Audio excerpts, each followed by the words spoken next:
அல்ஹம்துலில்லாஹி ரப்பில் ஆலமீன் வஸ்ஸலாத்து வஸ்ஸலாமு அலா சய்யிதில் முர்ஸலீன் வ ஆலிஹி வ ஸஹ்பிஹி அஜ்மஈன்.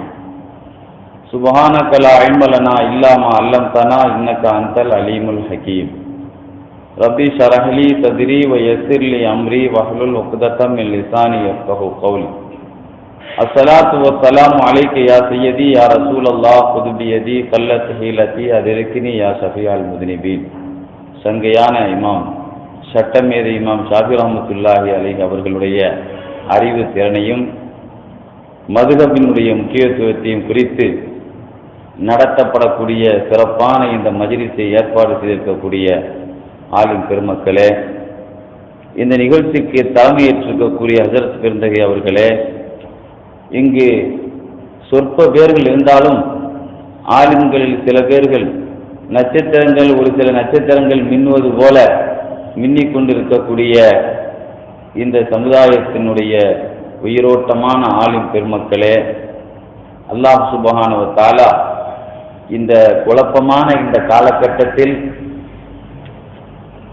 உலகம் முழுவதும் யாருடைய பிரியத்தை அல்லாஹ் ஒட்டுமொத்த சத்திய மக்களுடைய இதயத்தில் ஆக்கியிருக்கிறானோ அந்த இமாம்களுடைய சிறப்புகளையும் அவர்கள் சேவைகளையும் பேசுவதற்கு நமக்கு அல்லாஹ் வாய்ப்பு தந்தது போல அந்த இமாம்களையே காலம் முழுவதும் பின்பற்றி நடக்கக்கூடிய தௌஃபீக்கினை நமக்கும் நம் சந்ததிகளுக்கும் நம்முடைய ஜமாத் நிர்வாகத்திற்கும் அகில உலகத்திற்கும் அல்லாஹ் நசீபாக்குவானாக. கண்ணியத்துக்குரியவர்களே, நபிகள் நாயகம் ஸல்லல்லாஹு அலைஹி வஸல்லம் அவர்கள் இந்த உலகத்திலே அவர்கள் எந்த அளவுக்கு ஞானம் கொடுக்கப்பட்டிருந்தார்கள் என்பதை பற்றி அவர்களே சொல்வார்கள். என்னுடைய ஞானத்திற்கு அளவில்லை என்று அவர்களே சொல்வார்கள். ஆனால் ரசூலுல்லாஹி ஸல்லல்லாஹு அலைஹி வஸல்லம் அவர்களை பார்த்து அல்லாஹ் சொல்கிறான், நாயகமே நீங்கள் சொல்லுங்கள், ஒமா ஊதீது மினல் இல்மி இல்லா கலீலா. உலகத்தில் உள்ள, அதாவது அல்லாஹ்வுடைய ஞானத்தை கவனித்து ரசூலுல்லாஹ்வுடைய அறிவு கொஞ்சம் தான்.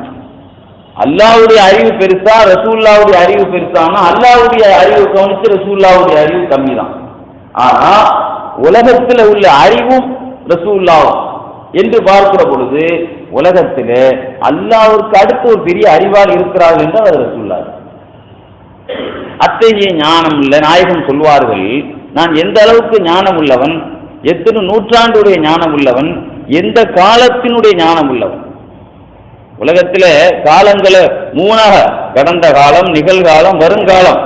இன்னைக்கு நம்ம வாழ்ந்துகிட்டு இருக்கிற தகவலே நிறைய தகவல் நமக்கு தெரியறது இல்லை. நமக்கு பிறக்கிறதுக்கு முந்தி உலகம் தோன்றிய காலத்தில் உள்ளதெல்லாம் ஒருங்க நம்ம உலகத்தில் நடந்துட்டு இருக்கோம் இல்லவா, இப்போ நிகழ்காலத்தில் உள்ள நிகழ்வுகளை நமக்கு பத்திரிகை பார்க்கலாம், சில செய்தி நமக்கே தெரியாது. ஆனா பெருமானார் ஸல்லல்லாஹு அலைஹி வஸல்லம் சொன்ன தகவல்கள் முற்கால தகவல்கள்.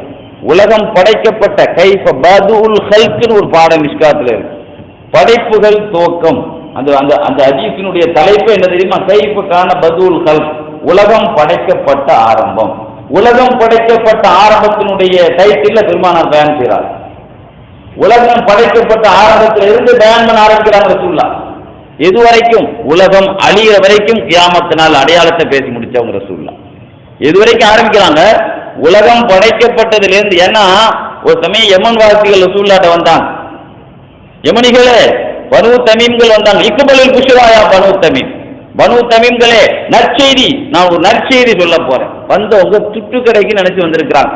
சில பேர் பாருங்க ஹஜ்ஜுக்கு போறது பரக்கத்து கிடைக்கும், சில பேர்கள் வியாபாரம் டிராவல்ஸ் நடத்துற முழு துட்டு கிடைக்கும் தான் போறாங்க. நிறைய அவன் நோக்கம் முழுவதும் என்னன்னா அஜ்ஜின்னு விளம்பரம் போட்டுருவான். அங்க போனா அதுல எவ்வளவு கிடைக்கும், இங்க ஏமாத்திட்டு பக்கத்துல இத்தனை மீட்டர் அத்தனை மீட்டர் சொல்லி கடைசியில் அங்க பேரம் பேசின தவிர்த்து ஹஜ்ஜுக்கு போன பிறகுதான் தெரியுது அங்க எவ்வளவு ஏமாற்றுவாங்க நடத்துறானு பாருங்க.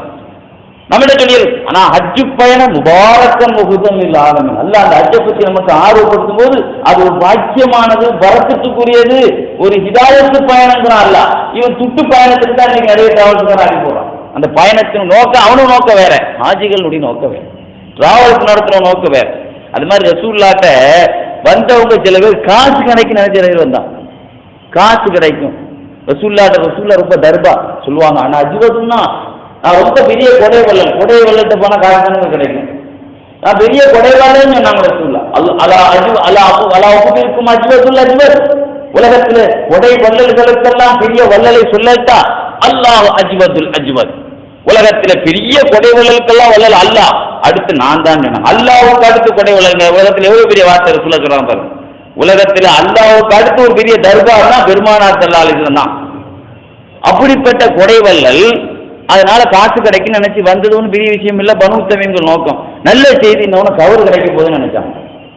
ரசூலுல்லாஹ் நல்ல செய்தினா முதல்ல பெருமானாருடைய மஜ்லிஸ்ல நல்ல அற்புதமான ஞானம் முதல்ல கிடைக்கும்.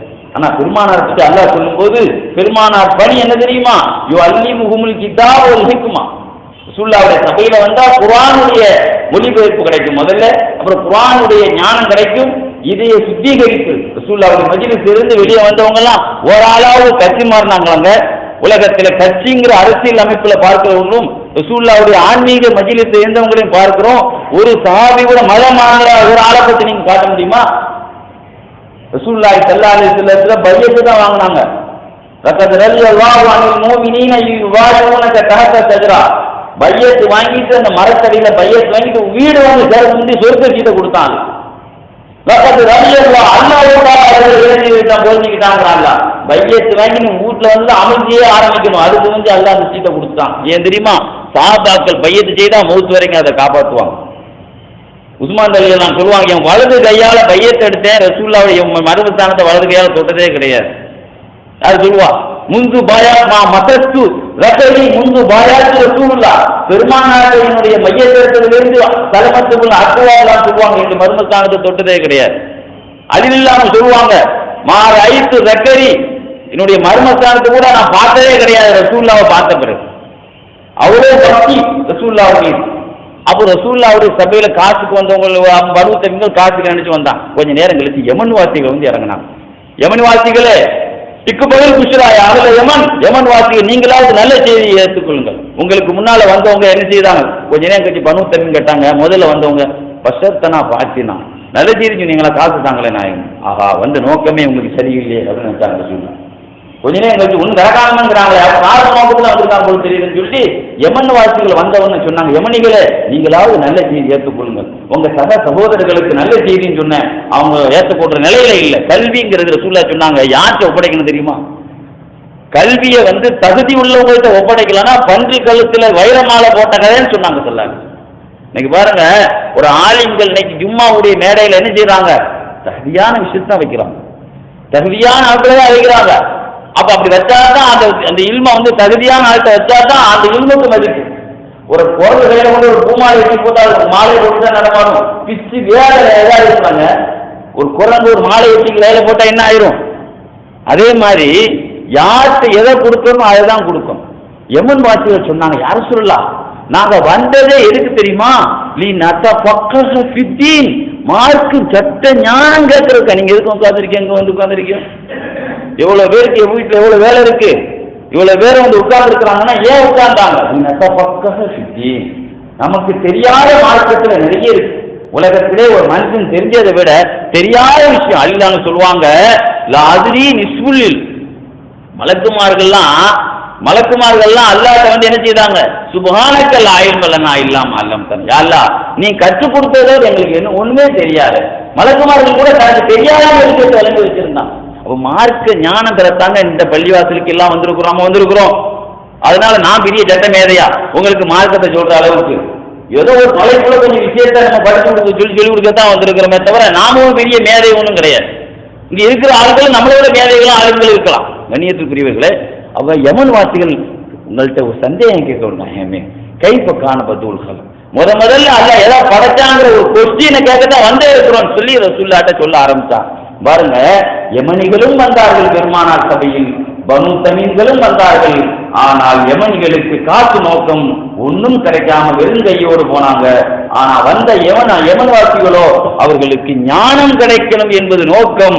கிடைத்தது ஞானம். உருவானார்கள் உலமாக்கள். அபூ ஹுரைரா தௌசி ரலியல்லாஹு அன்ஹு பெரிய ஆளும் இல்லையா? 4000 வருஷங்கள் பெருமானார்கள் சபையிலிருந்து ஆயிரக்கணக்கான ஹதீஸ்கள்.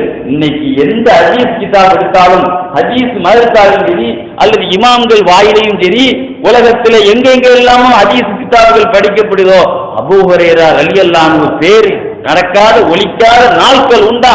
அந்த யமனுடைய ஆலிமுக்கு எவ்வளவு பெரிய மதிப்பு கொடுத்தான் அல்லாஹ் பார்த்தீங்களா? தாவூசுல் யமனி, எத்தனையோ தாவீன்கள் யமன் நாட்டை சார்ந்தவர்களாக இருக்கு இல்லையா? ஓய்சுல் கர்ணி, பெரிய சூஃபியாக இருக்கு இல்லையா? சிலத்துக்கு அச்சியம் எனக்கு பின்னால் யமன்ல ஒரு ஆள் அச்சியம், அவர் தாவீன்கள் உள்ளவர், அவருடைய கையால ஒரு பெருங்கூட கூட்டமே உம்மத்துல சொர்க்கத்துக்கு போவாங்கன்னு சொன்னாங்க. பெரிய பெரிய சூஃபியாக்களும் அவுலியாக்களும் பெரிய பெரிய ஆயுதங்கள்லாம் யமன்ல வருவாங்க. அப்ப நல்ல நோக்கம் முதல்ல வேணுங்க. கண்ணியத்து விஷயத்துக்கு வர்றேன். அப்போ இல்முங்கிறது வந்து நம்முடைய நீயத். அதனால தான் பாருங்க, இமாம் புகாரி இமாம் முதல்ல எடுத்தெடுப்புல இன்னமல் அமாலு பின் நிய்யாத்துன்னு போடுவாங்க. அந்த பாடத்துக்கும் ஹதீஸுக்கும் சம்பந்தமே இருக்காது. வஹீயுடைய பாடத்துல நீயத்தை போடுவாங்க. முதல்ல 7000 ஹதீஸுக்கு முந்தி நீயத்து முக்கியமான ஒரு மானசீகமான முறையில் ஒருத்தது தான் நாங்கள் இமாம் புகாரி இமாமுடைய நோக்கம். அதனால இந்த உலகத்துல வந்து ஷாஃபி இமாமுக்கும் ரசூல்லா வந்து உலகத்துல கியாமத்து நாள் வரைக்கும் தகவல் சொன்னாங்க. அதுக்காக சொல்ல வந்து கியாமத்து நாள் வரைக்கும் நடக்கிற தகவலை சொன்னாங்க ரசூல்லா. அந்த தகவல் ஒன்று தெரியுமா? நீங்க பார்க்கலாம் தாரீக் வரலாறு கிதாபுகள்ல பைஹகி இமாம் தலாயிலுன் நுபுவா நபித்துவ அடையாளங்கள் என்ற கிதாப் எழுதும்போது ரசூலுல்லாஹ்வுடைய கடந்த கால தகவல், நிகழ்கால தகவல், கியாமத்து நாள் வரைக்கும் நாளைக்கு வந்து தஜ்ஜால் வந்து இறங்குறாங்க, நாளைக்கு உலகம் அழிய போகுதுன்னா அன்னை ஒரு நாள் நைட்டுக்கு முந்தி கடைசி குழந்தை எந்த நாட்டு குழந்தை பிறக்கும்? சீன நாட்டில் பிறக்கும். அதோடு யாருக்குமே புள்ள பிறக்காது என்பதோடு குறித்து சொன்ன நாயகன். உலகத்திலே கடைசியாக உலகத்தில் ஒருத்தி புள்ள பிறக்குதுன்னா அது யார்? ஒரு சீன நாட்டை சேர்ந்த பெண்ணு தான் கடைசியாக என்ன ஒரு பிள்ளை பெறுவா என்று சொல்ற அளவுக்கு குறிப்பு சொன்ன நபி. டேட்டை தான் சொல்லலை, இத்தனாம் தேதி டேட்டை தான் சொல்ல தவிர அன்னைக்கு முந்தைய நைட்டு வரைக்கும் நடக்க தகவலை சொன்ன நபி. உலகம் தோன்றிய காலத்திலிருந்து யுகம் முடியும் நாள் வரைக்கும் சொன்ன தகவலில் ஒரு தகவல் தான். இந்த தகவல்ல ஷாஃபி இமாம் 150 பிறந்தாங்க. இது 150 தகவல் சொல்லாம தெரியாதா? கியாமத்து நாள் வரைக்கும் நடக்கிற தகவல் சொன்ன நபிக்கு ரசூலுல்லாஹ்வுக்கு பின்னால் ஒரு 2 நூற்றாண்டுக்கு பின்னால் வரக்கூடிய ஒரு சிறந்த ஒரு ஆளுநர் தகவலையும் ரசூலுல்லாஹ் சொல்லாம விடலங்க. நீங்க பாருங்க, உலகத்தில் எவ்வளவு குழப்பவாதி தஜ்ஜால மாதிரி உலகத்தில் அகில உலக குழப்பவாதி பண்ணக்கூடிய அவன் பேரை கூட சொன்னாங்க. சாதாரண லோக்கல் குழப்பவாதிகளையும் சொன்னாங்க. வலியுது சில பேரையெல்லாம் சில நாடுகளில் வரக்கூடிய குறிப்பிட்ட பேரை சொல்லி சொன்னாங்க. சில ஆளுங்களை பற்றியும் சொன்னாங்க. ஓய்சுல் கர்ணி, சிலத்துல்லா ஷேமி, சில அவுலியாக்களை பேர் சொல்லியும் சொன்னாங்க. ஆனா பேரை சொல்லாம ஒரு ஆளுமை பற்றி சொன்னாங்க. இமாம் ஷாஃபி ரஹ்மத்துல்லாஹி அலைஹி. நீங்க எடுத்து பாருங்க, பேரை சொல்லாம சொன்னாங்க. ஆலிமு குறைஷின்னு சொன்னாங்க. எனக்கு பின்னால் ஒரு ஆலிம் வருவார், அவர் குறைஷி குலத்தில் இருப்பாரு. எவ்வளவு திபாத்து 4000 கல்வியாக உலகத்துல பூமி சிவங்க இருக்குங்க. இன்னைக்கு 50 மதம் மார்க்கம் கூட பிரச்சாரத்தால குறைஞ்சு போச்சு. அபு ஹனீஃபா இமாம் மதுஹபும் நம்பர் 1ன்னா நம்பர் 2 ஷாஃபி ரஹ்மத்துல்லாஹி வந்து உலகம் முழுவதும் இந்த மதுஹபும் இருக்கு. மற்ற மதுஹப் எல்லாம் பிரச்சாரங்கள் இல்லை. அந்த பிரச்சாரங்கள் ஓதிக்கப்படாதனால என்ன ஆயிடுச்சுன்னா அது குறைஞ்சி போச்சு, நூந்து போச்சு, குறைஞ்சி போச்சு, கொஞ்சம் கொஞ்சம் தான் இருக்குது. ஆனால் நிறைய உலகம் ஃபுல்லாக இருக்கக்கூடிய மதுஹபுல 2 மதுஹப் பூமி முழுவதும் சத்தியமிட்டு சொல்வாங்க. ரூஹுல் பயான்ல இமாம் அஹ்மது இப்னு ஹம்பல் சத்தியமிட்டு சொல்றாங்க. ஏன்னா இந்த சமுதாயம் வந்து சும்மா அப்படியும் இருக்கலாம், இந்த ஆளுங்க அவராகவும் இருக்கலாம், இவராகவும் இருக்கலாம், ஈரப்படாத இருக்காங்க. சத்தியமிட்டு சொல்றாங்க, என் உஸ்தாது தான் இது.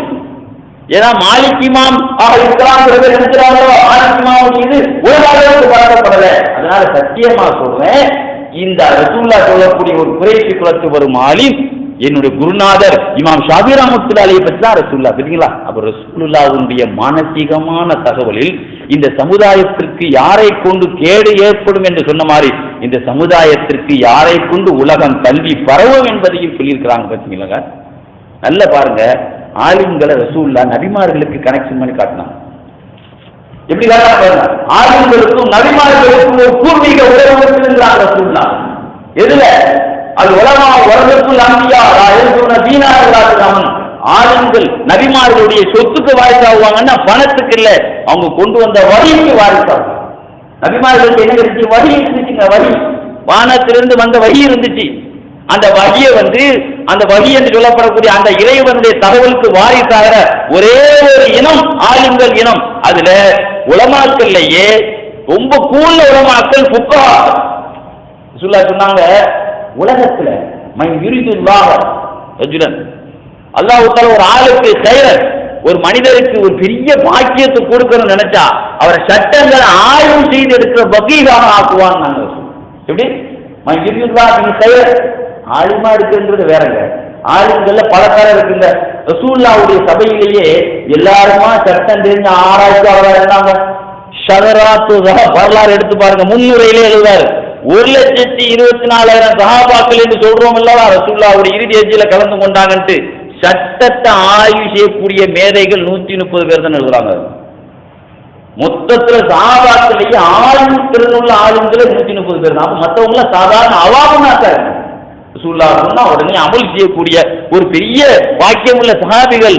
ஆனால் 130 பேர், அந்த 130 பேரையும் ஷதராத்துல் ரஹபல 3 பாட்டா பிரிக்கிறார். ஒன்னு 7 பேர்ல, அது ரொம்ப ஹை குவாலிட்டி. தெரியுமா, இமாம் உஸ்மான் ரலியல்லாஹு அன்ஹு, உமர் ரலியல்லாஹு அன்ஹு, அலி ரலியல்லாஹு அன்ஹு, இப்னு மஸ்ஊத் ரலியல்லாஹு அன்ஹு, இப்னு உமர் ரலியல்லாஹு அன்ஹு, ஆயிஷா ரலியல்லாஹு அன்ஹா, ஒரு 7 பேர்.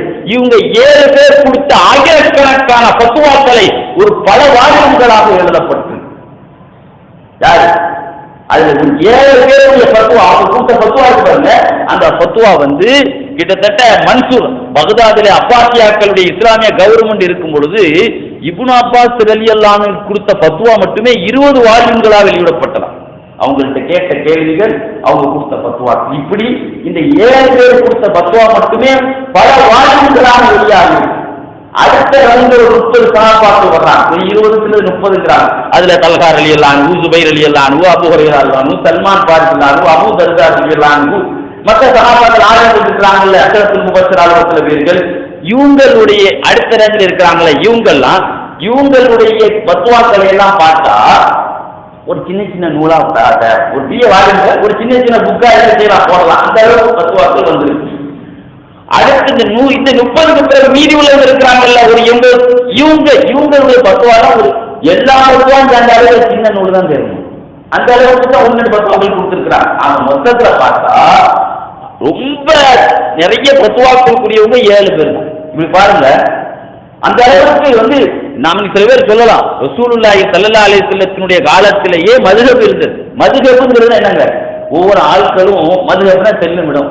இப்ப நம்ம என்ன செய்யறோம், நம்ம இமாம் ஒரு ஆள், இமாம் அவங்க பெரிய ஆளு, நமக்கு ஒரு ஆளு கிடைச்சிருக்காங்க வைங்களேன், அதற்கு என்ன சொல்றாங்களோ அதுபடி ஊரு கேட்போம். அவங்க பெரிய பத்துவா கொடுக்குற ஆள், ஹலால் ஆராமத்துல தெரிஞ்ச ஆளு, ரொம்ப தக்குவாவான ஆளு, ரொம்ப ஊர்ல நிறைய சிதுமதி சேவை செய்த ஆளு, சீதேவி நல்ல குடும்பத்துக்குள்ள, அதனால அவங்க சொல்றபடி ஊரு கேட்பாங்க, ஐக்கியமா இருந்தாங்க. இதுதான் எல்லாரும் செய்தாங்க.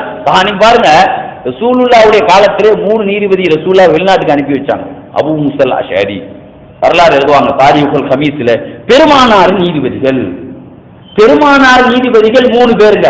ஒன்னு அபூ முஸல் அஷஅரி ரலியல்லாஹு அன்ஹு, இன்னொன்னு யாரு, முஆத் இப்னு ஜபல் ரலியல்லாஹு அன்ஹு, அலி ரலியல்லாஹு அன்ஹு. 3 பேரை யமனுக்கு ரசூலுல்லாஹ் அனுப்பி வச்சாங்க. இந்த 3 பேருமே அனுப்பும்போது ரசூல் என்ன செய்வாங்க, இந்த 2 நீதிபதிகள் அனுப்பும்போது சொன்னாங்களாம், எஸ்திரா வலாத்து அஸ்திரா, சட்டங்களை லேசாக்கி கொடுங்க நீங்க. அப்ப எது என்ன தெரியுது, இவன் சொல்றான் நம்ம இமாம்களை கூடாதுன்னு என்ன சொல்றாங்க தெரியுமா, ஒரு 3 ஆயத்தை எடுத்து விடுவான் பாரு. நான் நிறைய கேஸுக்கு முன்னால பார்த்துருக்கிறேன்.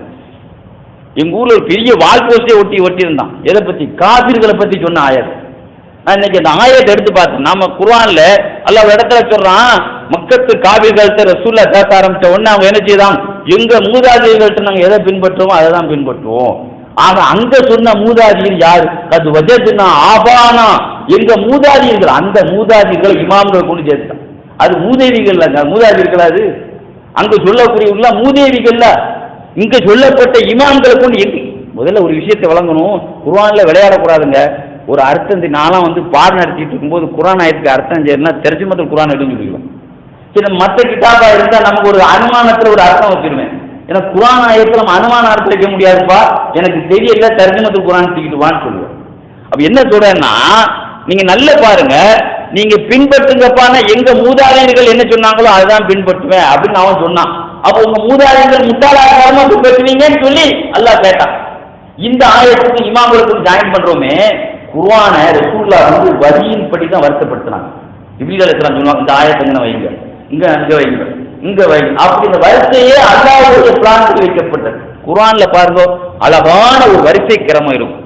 முதல்ல எது சொல்லப்பட்டது, சொர்க்கமா, அப்புறம் நரகம். முன்னுக்கு பின்ன கனெக்ஷன் இருக்குங்க. நம்மள மாதிரி சம்பந்தம் இல்லாம பேசின குர்ஆன் அல்ல. ஒரு ஆளு நம்ம சொல்றோம்ல, இன்னும் அழகான ஒரு தொகுப்பா பேசுறாரு பாருங்க, பேச்சு என்ன அழகா. அதை விட அந்த உலகத்திலேயே சிறந்த கலாமுல்லா, ஹைருல் கலாமி கலாமுல்லா, அல்லாஹ்வுடைய கலாமுல்லா, ஒரு அழகான அமைப்பு பாருங்க. அந்த ஆயத்துக்கு முன்னால என்ன தெரியுமா, வலா தத்தபியு குதுவாத்தி ஷைத்தான், ஷைத்தானை பின்பற்றாதீங்கன்னு சொல்லிட்டு அல்லாஹ் இந்த ஆயத்தை சொல்றான். முடிவுல மதலுள்ளதீன கபிரு, இந்த காவிருக்கு உதாரணங்கிறான். அப்ப காவிர்களுக்கு சொல்லப்பட்ட ஆயத்தை கொண்டு வந்து இமாம்களுக்கு கொண்டு சொல்லிட்டான். பார்த்தீங்களாங்க எவ்வளவு பெரிய மடத்தனமான வேலை. காவிர்கள் சொல்லப்பட்டது ஷைத்தான்களுக்கு சொல்லப்பட்ட ஆயத்தை கொண்டு வந்து வாழ்க்கை அடுத்து இமாம்களை இவங்க பின்பற்றதும் அரபு நாட்டுக்கான அவங்கள பின்பற்றது ஒண்ணுதான் நீங்க சொல்றானே, எவ்வளவு பெரிய விஷயம் பற்றிக்கலாங்க. சரி, இந்த ஆயத்தெல்லாம் எப்படின்னா இதே இது 21வது சுற்றிலையும் வருது, 2வது சுற்றிலையும் வருது. 2 இடத்துலையும் அது காவிர்களுக்கு சொல்லப்பட்ட ஆயத்து தான். ஆக எதுக்கு சொல்றேன்னு சொன்னா, உலகத்துல வந்து அல்லாஹ் சுப்ஹானஹு வ தஆலா பாருங்க டெய்லி சூரத்துல் ஃபாத்திஹா ஓதுறோம். என்ன சொல்றோம்? இமாம்கள் வழின்னு ஒண்ணு கிடையாதுங்க. நாம் ஏன் பிரிக்கணும்? இமாம்கள் வழி சஹாபாக்கள் வந்து ரசூலுல்லாஹையும் குர்ஆனையும் பிரிச்சு பார்க்கறாங்க. சஹாபாக்கள் ரசூலுல்லாஹையும் குர்ஆனையும் பிரிச்சு பார்த்தாங்களா? ரசூலுல்லாஹ்வுடைய வாழ்க்கை எப்படி இருந்துச்சு? ஆயிஷா நாயகி சொன்னாங்க குர்ஆனாக இருந்ததுன்னு சொன்னாங்க. அப்ப குர்ஆனையும் ரசூலுல்லாஹையும் பிரிச்சு பார்க்கலங்க. அதே மாதிரி சஹாபாக்களை பொறுத்த மட்டும் பாருங்க, ரசூலுல்லாஹ் வேற குர்ஆனை வேற பிரிச்சு பார்க்கல. சஹாபாக்கள் அப்படி ஒரு பழக்கம், குர்ஆனையும் ஹதீஸையும் பிரிச்சு குர்ஆன் ரசூலுல்லாஹ் சொன்னா குர்ஆன்ல சொன்ன மாதிரி சொல்லுவாங்க. ஒரு சமயம் அப்துல்லாஹ் மஸ்ஊத் ரலியல்லாஹு அன்ஹு சொன்னாங்க, அல்லாஹ் தஆலா மேக்கப் பண்ற பெண்களை லானத்து செய்கிறான், பல்வரிசையை அரத்தால் பேசி நல்ல பாலிஷ் பண்றாங்க இந்த பெண்களை அல்லாஹ் லானத்து செய்கிறான் சொன்னாங்க. அல்லாஹ் லானத்து செய்கிறான். ஒட்டுமுடி வைக்கக்கூடிய பெண்களை, வைத்துவிடும் பெண்களை அல்லாஹ் லானத்து செய்கிறான். முகத்தில் உள்ள முடிகளை பாலிஷ் பண்ணுவதற்காக வேண்டி அதை கட்டி பண்ணக்கூடியவங்களை அல்லாஹ் லானத்து செய்கிறான்னு சொல்லி ஒரு ஹதீஸ் ஒரு தாவமட்டா. பக்கத்துல உள்ள ஒரு பொம்பளை, இப்னு மாஜா ஹதீஸ்ல வருது, பக்கத்துல ஒரு பெண் உம்மு யாக்கூப் என்ற பெண் சொன்னாங்க, அல்லாஹ் வந்து மேக்கப் பண்றத லானத்து செய்கிறான், பல்வரிசை அளவுக்காக தேய்க்கிறவங்களை அல்லாஹ் லானத்து செய்கிறான்னு சொன்னீங்களே. 2 அட்டைக்குள்ள உள்ள குர்ஆன் முழுக்க நான் ஓதிட்டேன். எங்கேயுமே மேக்கப் ஆறாம பத்தி அல்லாஹ் வரலையே. எங்கேயும் மேக்கப் மேக்கப் பாலிஷ் பண்றவங்களையும் பல்ல அரத்தா தேய்ச்சி கிளீன் பண்றவங்களையும் லானத்து செய்கிறான் எங்கேயுமே அல்லாஹ் சொல்லலையேங்க. நான் குர்ஆன் முழுக்க ஓதிட்டேன். குர்ஆன் ஆயத்தை எடுத்து விட்டாங்க, ஒமா ஆத்தாக்கும் ரசூலு ஃபகுதூஹு ஒமா நஹாக்கும் அன்ஹு ஃபன்தஹு. அல்லாஹ்வுடைய ரசூல் சொன்னதை எடுத்துக் கொள்ளுங்கள், விலக்கியதை விட்டு விலகிக் கொள்ளுங்கள். இந்த ஆயத்து குர்ஆன்ல இருக்குது. ரசூலுல்லாஹி ஹதீஸ் கால ரசூலுல்லாஹி ஸல்லல்லாஹு அலைஹி ரசூலுல்லாஹ் என்ன செய்றாங்க, இப்படி ஹதீஸ் சொன்னாங்க. அப்படி ஹதீஸ் சொன்னாலே அல்லாஹ் சொன்ன மாதிரி தான். அதை தான் நான் இப்படி சொன்னேன்னு சொன்னேன். பார்த்தீங்களா, ஹதீஸுக்கும் குர்ஆனுக்கும் வித்தியாசமே சஹாபாக்கள் பார்க்கலங்க. அதே மாதிரி ரசூலுல்லாஹ் வந்து சஹாபாக்களை தன்னையும் பிரிச்சு பார்க்கல. சஹாபாக்கள் நீங்க சொல்றது வேற, நான் சொல்றது வேற, நான் ரசூலுல்லாஹ் என் சொல்லுக்கு உங்க சொல்லுங்க வித்தியாசம் இருக்குன்னு சொல்லி சஹாபாக்களையும் ரசூலை பிரிச்சு பார்க்கலங்க. என் தோழர்கள் சொன்னால் நீங்கள் ஏற்றுக்கொள்ளுங்க. அலைக்கும் சுன்னத்தி சுன்னத்து குலஃபாய் ராஷிதீன் கலீஃபாக்கள் சொல்லி ஏற்றுக்கொள்ளுங்க. சஹாபாக்கள் ரசூலுல்லாஹ் வந்து ஒரு 3ஆம் நம்பர் சொல்லாங்க, ஒரு லைசன்ஸ் இல்லாத சொல்லாத உள்ள எல்லா சொல்ல ஆக்கல. அல்லாஹ்வுடைய ரசூல் தன்னுடைய சொல்லோடு அவங்களுக்கு இணைக்கிறாங்க, அல்லாஹ் ரசூலை தன்னுடைய சொல்லோடு இணைக்கிறான். அப்படின்னா சஹாபாக்கள் சொல் குர்ஆனுடைய சொல். நீங்க இமாம்கள் எடுத்து பாருங்க, அவங்க சட்டத்தில் ஒன்று குர்ஆன் ஆயத்திலிருந்து ஆதாரம் காட்டுவாங்க, அல்லது ஹதீஸ்ல இருந்து ஆதாரம் காட்டுவாங்க, அல்லது சஹாபாக்களுடைய இருந்து ஆதாரம் காட்டுவாங்க. ஒரு சமயம் இப்னு அப்துல்லாஹ் மஸ்ஊத் அப்பாஸ் ரலியல்லாஹு தொழுதுட்டு இருக்காங்க. இன்னைக்கு இமாம்கள் மட்டும் இல்லைன்னு வைங்களாங்க, நாம தொழுகிற யாருடைய தொழுகையும் கூடாது. இன்னைக்கு பாருங்க, சுன்னத்துல் ஜமாத்துக்கு தவிர உலகத்தில் எத்தனை பள்ளிகள் கட்டப்பட்டிருக்கோ அவன் தொழுகைக்கெல்லாம் கூடுறதுக்கு கேரண்டியே கிடையாது. அன்னைக்கு பாருங்க, என் காதால கேட்டேன், எங்க ஊர்ல வச்சுதான் நினைக்கிறேன், சூரத்து நஜீம் ஓதுறாங்க. சூரத்து நஜீம் ஓதுறான். நான் சொல்றது வல்லாஹ்னு கூட சொல்ல முடியும், ஆனா நான் கரெக்டா ஆமா நான் ஆப்தார் தான் எனக்கு தெரியும்ல, ஆப்தார் எது சஜிதாவுடைய ஆயத்து சஜிதாவுடைய ஆயத்து எனக்கு தெரியாதுன்னு செய்யும். வன்னஜீம் சூரா ஓதுறாங்க. அந்த கடைசியில் பஸ்ல வாபுன்னு வரும்ல, அல்லாஹ் சஜிதா செய்யல. இந்த சஜிதா செய்யாத வேலை யார் செய்தா தெரியுமா? புகாரி ஷரீஃப்ல வருது, ஸல்லல்லாஹு அலைஹி வஸல்லம் வன்னஜீம் சூரா ஓதுனாங்க. ஓதும் பொழுது உமையத் இப்னு கலப் உட்கார்ந்துருந்தான். பத்ர் யுத்தத்தை பத்தி வரும்போது பாருங்க, உமையத் இப்னு கலப் உட்கார்ந்துருந்தான். அந்த வஸ்ஜுது லில்லாஹி வஅபுதுன்னா ரசூலா உடனே சஜிதாவில் விழுந்தாங்க, சஹாபாக்கள் சஜிதாவில் விழுந்தாங்க. இவன் மட்டும் மண்ணை எடுத்து மேலே பூசிக்கிட்டான். மண்ணை எடுத்து நினைச்சுக்கிட்டான், எனக்கு இந்த மண்ணு நேற்று இது போதும், மண்ணு என் தலை மண்ணில் வைக்கிறத விட மண்ணை தூக்கி என் தலையில வச்சுக்கிறேன், அது பெருமை. அவன் செய்யறது இவன் செய்யறாங்க. இவன் குர்ஆனுடைய வழி நாங்க சொல்றோம், இமாம் வழி இவங்க ஏதோ வேற வழக்கு மட்டும். நாம யாரும் விட்டுறோம். இமாம் என்ன சொன்னாங்க, சஜிதாவுடைய ஆயத்து வந்தா என்ன செய்யணும், சஜிதா செய்யணும். சஜிதா செய்யணுங்கிறது குர்ஆன் வழியா? நீ சஜிதாவுடைய ஆயத்தை ஓதிக்கிட்டு அல்லாஹ் அக்பர் செய்றியே, இது உமையாவுடைய வழியா? இந்த உமையத் இப்னு கலப் இப்னு மஸ்ஊத் எல்லாம் சொல்லுவாங்க, நான் புகாரி ஷரீஃபை 9 வருஷம் நடத்தி கொடுத்துருக்கேன். இந்த வருஷம் தான் எனக்கு மாறி இருக்கு, 2வது பாகமாகி முதல் பாகமாயிருக்கு. சொல்லுவாங்க, எப்போ ரசூலுல்லாஹ்வுக்கு முன்னால் அவன் சுஜூத் செய்யாம மண்ணச்சிக்கு தலையில் வச்சானோ அடுத்து அவன் பத்ர் யுத்தத்துல அவனுடைய ஜனாசா உரு தெரியாம அழிஞ்சு போச்சு, குப்பை மாதிரி அள்ளிதான் கொண்டு போட்டாங்களாம். அல்லாஹ்வுக்கு முன்னாலே சஜிதா செய்யாம ரசூலுல்லாஹ்வுக்கு முன்னால பெருமை அடிச்சவனுக்கு நிலைமை பார்த்தீங்களா? இதே வேற அவன் பலியாத்தில் செய்யறது இல்லை. இது இமாம் சொன்னாரா, சாதிமாம் சொன்னாம செய்யக்கூடாது. சாதிமாம் சொன்னா செய்யற அல்லாஹ்வுக்கு செய்யறோம், சஜிதா அல்லாஹ்வுக்கு செய்யறோம். அப்ப நம்ம ஃபிக்ஹ் கிதாபுல தான் இத்தனை சஜிதா அப்படிங்கறத எழுதி வச்சிருக்காங்க.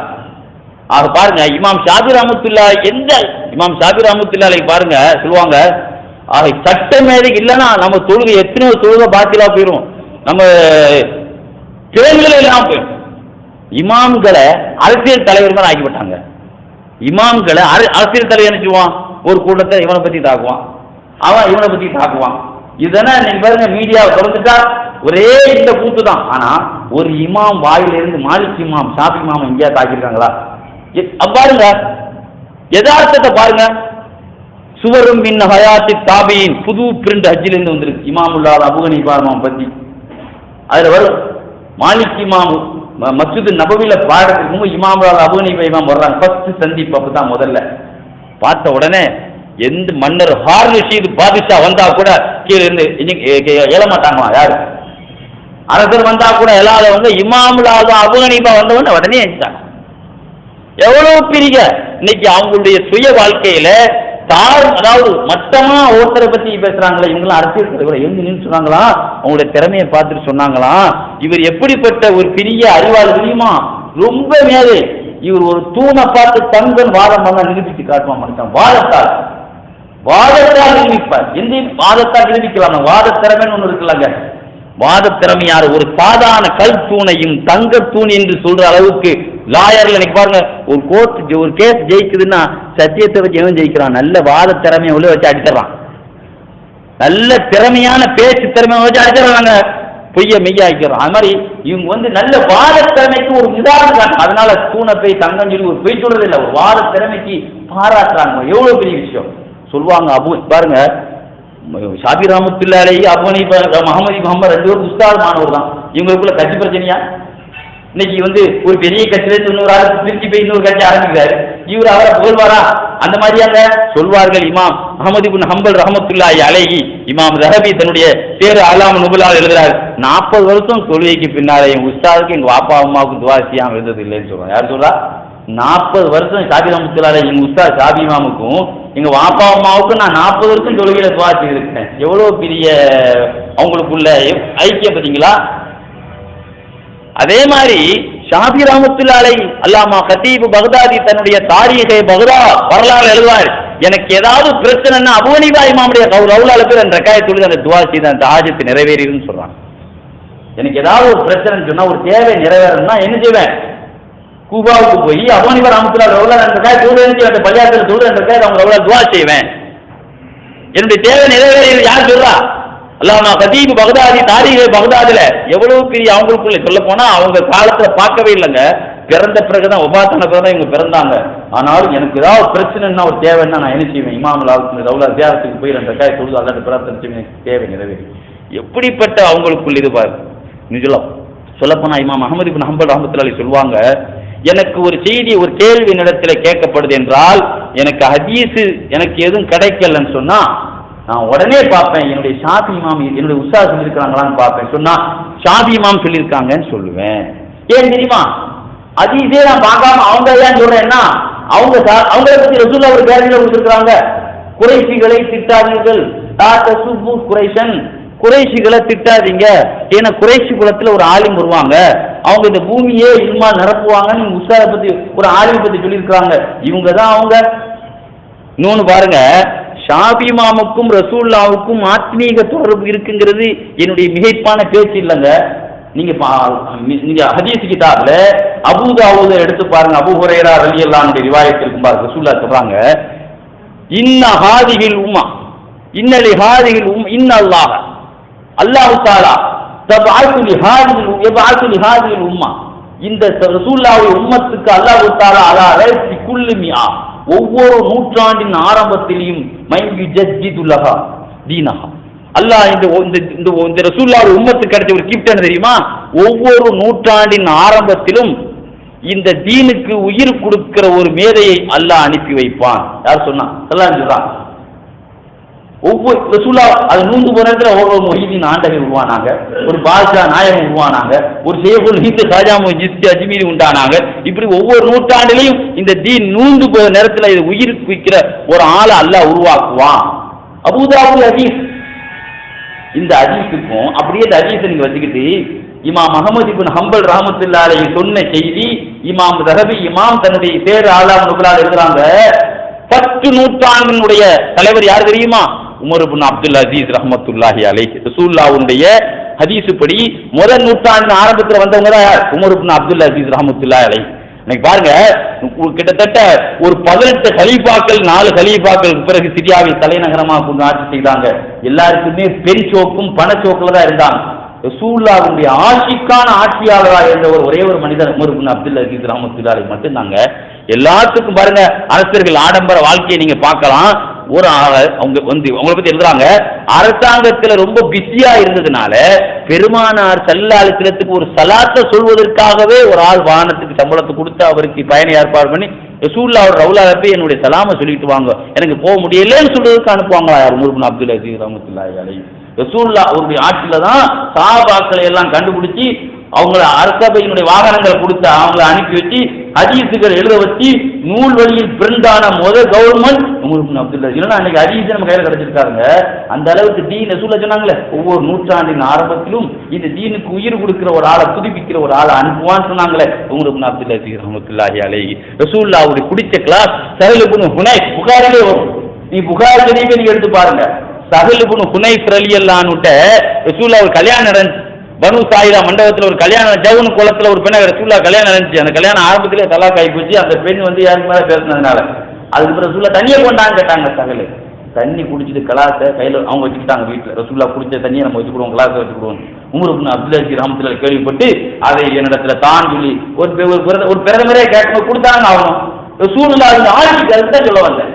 இப்படிப்பட்ட உமர் இப்னு அப்துல் அசீஸ் ரஹ்மத்துல்லாஹி முதல் நூற்றாண்டு, 2வது நூற்றாண்டினுடைய ஆரம்பத்தில் வந்தவர்கள் தான் இமாம் ஷாஃபி ரஹ்மத்துல்லாஹி அலைஹி என்று சொல்லுவாங்க. யார்? இமாம் அஹ்மது இப்னு ஹம்பல். பாத்தீங்களா எப்படிப்பட்ட ஆள? நம்மளால இந்த தீன் உயிர் பெறுதா அல்ல மூத்தாகிட்டு இருக்கா? முதல்ல நம்மளால நம்ம வீட்டிலேயே தீன் உயிராகலங்க. இந்த உலகத்துக்கே உயிர் கொடுத்து அந்த நூற்றாண்டு 2வது நூற்றாண்டில் உயிர்ப்பித்த அந்த மேதையை போய் ஏதோ ஒரு கால்பனத்தில் ஒரு இனத்தினுடைய ஒரு ஆள தலைவரை பின்பற்ற மாதிரி நம்ம கொச்சப்படுத்துறோம். பாத்தீங்களா? பாருங்க, உலகத்திலே மேதைகள் இல்லை என்றால், சட்ட மேதை இல்லைன்னா பாருங்க, ரசூல் ஸல்லல்லாஹு அலைஹி வஸல்லத்துக்கு தஹஜ்ஜத்துக்கு உலூ செய்ய தண்ணி வச்சாங்க. யார்? இப்னு அப்பாஸ் ரலியல்லாஹு அன்ஹு. தஹஜ்ஜத்துக்கு ஒரு வேலை, தஹஜ்ஜத்துக்கு புகாரி ஷரீஃப்ல நீங்க பார்க்கலாம் ஒழுவுடைய பாடத்துல, தஹஜ்ஜத்துக்கு உலூ செய்ய தண்ணி வச்ச உடனே பாத்ரூம் போனவொன்னு என்ன செய்தாங்க? அவசரமா போயிட்டாங்க. ரசூலுல்லாஹ்க்கு தண்ணி வச்சாங்க. அவங்க சினிமா வீட்டுல தான், அவங்க சின்னம்மா வீட்டுல தான் படுத்திருந்தாங்க. ரசூலுல்லாஹ் மைமூனா அம்மா வீட்டுல தான் படுத்திருந்தாங்க. உங்க மனைவி யாரப்பா வச்சதுன்னு சொல்லி இப்னு அப்பாஸ் சொன்னவன அவங்களுக்கு துவா செய்தாங்க. என்ன துவா செய்தாங்க? உலகத்திலே எல்லாத்துக்கும் செய்யற துவாவா செய்தாங்க. உலகத்துல அல்லாஹ் அவனுக்கு பரக்கத்து அப்படியே சொன்னாங்க, அல்லாஹும்ம ஃபக்ஹுஹு ஃபித்தீன். உலகத்திலே நபிமார்களுக்கு கிடைக்க வேண்டிய பாக்கியத்தை கொடுத்தாங்க. ஒரு வேளை தண்ணி ஒழுவு செய்த ஆளுக்கு ரசூலுல்லாஹ் வைக்கிற பொக்கிஷம், யா அல்லாஹ் இவருக்கு குர்ஆனுடைய சட்ட ஞானங்களை, மார்க்க ஞானங்களை ஆய்வு திறன ஆய்வாளராக அந்த ஆய்வு சக்தி கூடிய அல்லாஹ். பார்த்தீங்களாங்க, இந்த சக்தி இப்னு அப்பாஸ் மட்டும் இல்ல, இதே மாதிரி இமாம்கள்ட்ட இந்த ஆற்றல் இருந்தது. உலகத்துல எல்லாரும் பக்கை ஆகணும்னா இந்த துவாவுக்கு என்ன மதிப்பு இருக்கு? இப்னு அப்பாஸ் அவர்களுக்கு கேட்ட துவா அவர்களுக்கு மட்டும். அதனாலதான் இப்னு அப்பாஸ் ரலியல்லாஹு அன்ஹு பத்தி நீங்க வரலாறு பாருங்க. வாரத்தில் 7 நாளும் 7 கலை. உலகத்துல ஒரு ஆலிமால எல்லா கலையும் கிடைக்க முடியாது, ஒரு டாக்டரால எல்லா துறையும் ஈடுபட முடியாது. ஆனால் ஒரு நாள் அவர்கள் இலக்கிய பாடம் நடத்துவாங்க, ஒரு நாள் சட்ட மேதையா பத்துவா கொடுப்பாங்க, ஒரு நாள் தஃசீர் நடத்துவாங்க, ஒரு நாள் குர்ஆனுடைய எழுத்துக்கு விளக்கம் சொல்லுவாங்க. இப்படி 7 நாளும் 7 கலை. வீடே ஒரு பல்கலைக்கழகம். எப்பொழுதும் ஒரு பல்கலைக்கழகத்துல ஒரு பெரிய காலேஜ் வாசல்ல எவ்வளவு டிராபிக் இருக்குமோ, சஹாபாக்களுடைய வரலாறுலேயே வீடு வாசல்லையே ரொம்ப வெளிநாட்டு மாணவர்களுடைய ஜன நெருக்கடி இருந்த ஒரே ஒரு வீடு இப்னு அப்பாஸ் ரலியல்லாஹு அன்ஹு வீடுன்னு சொன்னா அவங்கள்ட்ட இருந்த இந்த சட்ட ஆய்வு திறந்தாங்க காரணம். அப்ப சட்ட ஆய்வுங்கிற இமாம்கள் எல்லாம் சட்ட மேதைகளா இருக்கு. அதனாலதான் சட்ட மேதை இமாம் ஷாஃபின்னு சொல்றோம். இப்னு அப்பாஸ் ரலியல்லாஹு அன்ஹு ஒரு நாள் தக்பீர் கட்டி தொழுதுட்டு இருந்தாங்க. தக்பீர் கட்டி தொழுதுட்டு இருக்கும்போது அவங்க மாணவர்கள் இக்ரிமா முஜாஹித் 2 பேரும் உட்கார்ந்துருந்தாங்க. அப்போ ஒரு ஆள் வந்தார். வந்து என்ன செய்தாரு, இவங்க தொழுதுட்டு இருக்கிறாங்களேன்னு சொல்லி அந்த சபை மாணவர்கள்ட்ட கேட்டாரு, எனக்கு சிறுநீருக்கு பிறகு விந்து வெளியாகுது. ஒரு ஆள் ஒரு சட்டம் கேட்கிறார். யார்கிட்ட? சட்ட மேதைகள் சொல்ல வேண்டிய சட்டத்தை சாமானியமாக சொன்னா எவ்வளவு சிரமங்கிறதுக்கு அவங்களுக்கு சொல்ல வர்றேன். ஹயாத்து சஹாபா இன்னைக்கு எல்லா விளையாட்டுலையும் கிடைக்கும், தமிழாக்கங்கள்லாம் வந்துருச்சு. ஹயாத்து சஹாபால் எடுத்து பாருங்க. இப்னு அப்பாஸ் ரலியல்லாஹு அன்ஹு பத்தி தக்பீர் கட்டி தொழுதுட்டு இருந்தாங்க. இன்னைக்கு சட்ட மேதைக்கு இவனு ஒன்னா இன்னைக்கு தர்ஜுமத்துல் குர்ஆனை வச்சுட்டு நீங்க பள்ளியாத்துல படிச்சுட்டு இருக்கான். இன்னைக்கு பள்ளியாத்துல இதுவும் இமாம்களுக்கு உள்ள சட்டத்தன்மையும் ஒன்னாங்க. இப்னு அப்பாஸ் ரலியல்லாஹு அன்ஹு தொழுதுட்டு இருக்கும்போது ஒரு ஆள் வர்றார். வந்து கேட்கிறாரு, பக்கத்துல மாணவர் இருக்காங்க, எனக்கு ஒண்ணுக்கு போன பிறகு சிறுநீர் என்னுடைய ரித்துஃபா அடுத்து என்ன செய்யுது, கழிவு கசிவு ஏற்படுது, கசியுது, விந்து கசியுது, நான் என்ன செய்யறது? பக்கத்துல உள்ள மாணவர்கள்லாம் நீ குளிக்கத்தான் செய்யணும் போ அப்படின்ட்டாங்க. இவங்க வேகமா தொழுவி முடிச்சுட்டு முதல்ல இக்ரிமா முதல்ல அவரை கூப்பிடுப்பாங்க. மாணவர்கள் சும்மா குளித்தாங்க, உங்களுக்கு கடிதமான குளித்தாங்க ஆகணும் இப்படின்னு சொல்லிட்டு இவன் அப்படித்தானே கொடுக்குறான். ஞாயிற்றுக்கிழமை பத்தவா கொடுக்குறான், ஞாயிற்றுக்கிழமை கேள்வி கிளாஸ் நடத்துறான். இன்னைக்கு சில பள்ளியாசல கேளுங்க கேள்வி கேளுங்க, நீங்க அது குளிக்கலாம், இது ஹராம், இது ஹலால். இவங்க இவங்க யாரு கேட்க போறா? இவங்க எத்தனை பேர் அமல் நாசமா போகுது, எத்தனை பேர் நரகத்துக்கு போறான்னு யாருக்கு தெரியும்? அப்படி சொல்லலாமா? ஏன்னா அல்லாஹ் சொல்றானே, அசல திக்ரி இன் குந்தும் லா தஅலமூன். எல்லா முஃபஸ்ஸிரீன்களும் ஆலிம்கள் தான் ஆத்து வைக்கிறாங்க. உனக்கு தெரியலன்னா யார்கிட்ட கேளுங்க. அவங்களுக்கு இவங்க சொல்லுவாங்க, வலக்கத் யஸ்ஸர்னல் குர்ஆன லிதிக்ரி. எல்லாம் எவ்வளவு தத்துவமான ஆயத்து பாருங்க. அல்லாஹ் தஆலா குர்ஆனை லேசுங்கறாங்க, இவங்க சொல்றாங்க குர்ஆன் நமக்கு விளங்காதுங்கறாங்க. இமாம்கள் நமக்கு லேசாக்கி தந்தாங்கங்கறாங்க, நமக்கு தான் விளங்குமே. இந்த முட்டாள் இப்படி சொல்றானே, ரசூலுல்லாஹ் சொன்னாங்க முதல்ல ஒரு கிராத் தான் இறங்கிருச்சு, முதல்ல குர்ஆன் ஒரே ஒரு கிராத் தான் இறங்குச்சு. உடனே ரசூலுல்லாஹ் சொன்னாங்க ஜிப்ரீல் அலைஹிஸ்ஸலாத்தை, நானே ஒரு உம்மி சமுதாயத்துக்கு அனுப்பப்பட்ட நபி. எப்படி சொல்றாங்க பாருங்க, இன்னி புயிஸ்து உம்மத்தன் உம்மி, நானே ஒரு பலகீனமான ஆளு, படிப்பறிவு இல்லாத ஒரு சமுதாயத்துக்கு அனுப்பப்பட்ட நபி. இந்த ஒரு கிராத்தை மட்டும் அவங்க ஓதணும் ரொம்ப கஷ்டமான இருக்கு. அதனால நீ கொஞ்சம் அதிகப்படுத்தி ஈஸியான கிராத்தை எல்லாம் நிறைய கொண்டு வாங்கல அப்படின்னு சொன்ன உடனே பக்கத்துல மீக்கால் அழைச்சலாம் சீத்துக்கு இன்னும் கொஞ்சம் அதிகப்படுத்தி கொடுங்க அப்படின்னு சொன்ன உடனே 1 2 7 கிராத்தை ஆயிடுச்சு. குர்ஆன் ஓதுறதே சிரமமா இருக்குது, நல்ல கிராத்து லேசான கிராத்தை கொண்டு வாங்கன்னு ரசூலுல்லாஹ் கேட்கறாங்க. இவன் சொல்றான் குர்ஆன் சட்டமே ஈஸியா இருக்குங்கிறான். இவன் ரசூலுல்லாஹ் என்ன சொல்றாங்க, ஒரு கிராத்தை கொண்டு வந்திருக்கீங்களே, எங்களுக்கு சமுதாயத்துக்கு எப்படி நான் இதை சொல்லிக் கொடுக்க முடியும்? சில பேருக்கு வாயில வரும், சில வார்த்தை வராது, ஈஸியான வரமா 7 கிராத்தை சொல்லித்தாங்கன்னு அல்லாஹ்ட்ட கேட்டு 7 வரம் வாங்கிட்டு இருந்தாங்க நமக்கு. இவன் சொல்றான் வலக்கத் யஸ்ஸர்னல் குர்ஆன லிதிக்ரி. குர்ஆனை இப்ப எல்லாருமே சட்டம் சொல்லலாம், குர்ஆனை ஈஸி ஆக்கிட்டான். லிதிக்ரினா என்னங்க? லிதிக்ரினா என்ன? லிதிக்ரிங்கிறதுக்கு எங்கேயாவது டிக்ஷனரியில ஆய்வு செய்வது ஈஸி எங்கேயாவது வந்திருக்கா? குர்ஆன்ங்கிறது லிபி அரபி லாங்குவேஜில் வந்திருக்கு, பிலிசானின் அரபியும் முபீன். அல்லாஹ் சொல்றான் குர்ஆன் ஒன்றும் நம்ம கஷ்டமானது இல்லை, தெளிந்த அரபி வேதத்தில் நான் இறக்கிருக்கிறேன். அப்ப அரபி அகராஜில் பார்த்தா திக்ருங்கிறது உபதேசம். என்ன இருக்கு அதுல? உபதேசம் செய்யறது ஈஸி. நீங்க நல்லா பாருங்க, குர்ஆன்ல 6666 ஆயத்து இருக்குன்னா எல்லாத்துலயுமே சட்டம் இருக்குது. 100ல 170 2000 ஆயத்துல தான் சட்ட ஆயத்து, மற்ற எல்லாம் கிஸ்ஸா வரலாறு சரித்திரம். சரித்திரம் சொல்றது பாமர மகனை கூட பயான் செய்யலாம? சரித்திரம் சொல்றது பள்ளிக்கூடத்துக்கே போதாதுக்கிட்டே சரித்திரம் சொல்லலாமாங்க? அழகான முறையில் மனசுல பதிச்சுட்டு வீட்டை பொம்பளை வீட்டுக்கு சொல்லுவாரு அவரு. அது கஷ்டமா?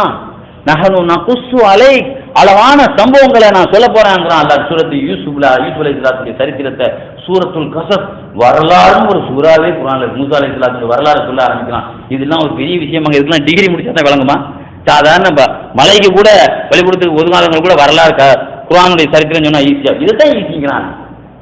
இதுதான் ஈஸி. குர்ஆன்ல 200 2000 ஆயத், இந்த இதுதான் சட்டம். அப்போ ஆய்வு செய்வது ஈஸின்னு சொன்னா பகல் பி முத்தக்கிர், அப்போ பகல் பி முஸ்தம்பித்துன்னு சொல்லியிருக்கணும். ஆய்வு செய்யறது யார் இருக்கிறாங்களா, நம்ம ஈஸியா இருக்கணும்னு சொல்ல வேண்டியதானே? அப்போ குர்ஆன்ல திக்ருங்கிறதே உபதேசம்னா ஃபதக்கிர் ஃபஇன்ன திக்ரா, நீ உபதேசம் பண்ணுங்கிறத அல்லாஹ் ஒரு இடத்துல சொல்றான். சரி, இன்னொரு விஷயம், இன்னொரு ஆயத்தை சொல்லுவாங்க, எல்லாம் ஈஸி தான். வனஸ்ஸல்னா அலைக்கல் கிதாப திபியானன் லிகுல்லி ஷை, என்ன தேன் மாதிரி ஆயத்தை எடுத்து விடுவான். நாம குர்ஆனை ரொம்ப எல்லாத்தையும் விளக்கமா ஆக்கிட்டோங்கிறான் அல்லாஹ். இவங்க என்ன பெரிய இமாம்கள் விளக்கம் சொல்லணுங்கிறாங்கம்மா. விளக்கமா ஆக்கிட்டான்னா முட்டாளுக்க விளக்கமா ஆக்கிட்டான். எல்லாத்துக்கும் விளக்கம் சொன்னா நான் கேட்கிறேன், சஹாபாக்களுக்கு நிறைய ஆயத்து லேட்டா தான் விளங்குச்சு.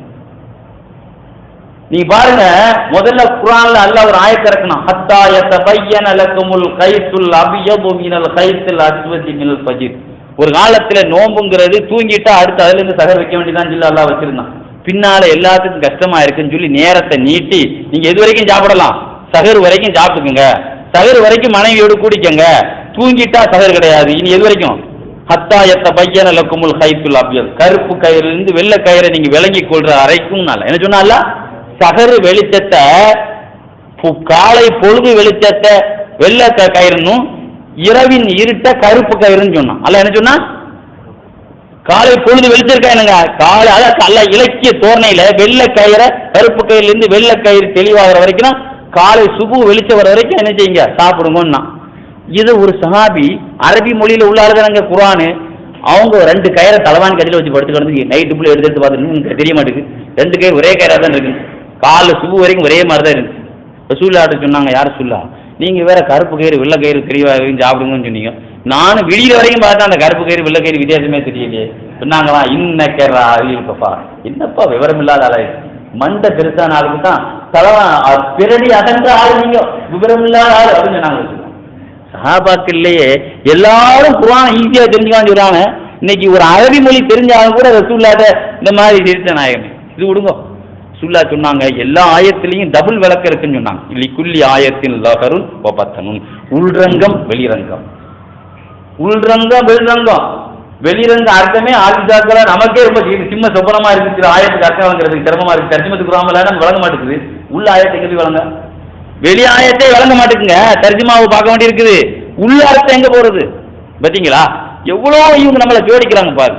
அப்ப இது விஷயத்துக்கு வரேன். இப்னு அப்பாஸ் தான் தொழுதுட்டு இருக்கும்போது ஒரு ஆள் என்ன செய்தாரு, ஒண்ணுக்கு போன பிறகு விந்து போகுதுன்னு சொன்னார்ல, இவங்க எல்லாம் சேர்ந்து நீங்க குளிக்கணும்னு சொல்லி விட்டாங்க. இவங்க அவசரப்பட்டு கூப்பிட்டு, வா தம்பி நீ ஏதோ சொன்னிய, உனக்கு ஒண்ணுக்கு ஆன பிறகு நுத்துஃபா போகுதுங்கிறிய, உனக்கு வெளியாகும் போது உணர்ச்சி இருக்குதா, இல்ல, சரி, வெளியான பிறகு உடல் சோர்வு ஏற்படுதா, இல்ல,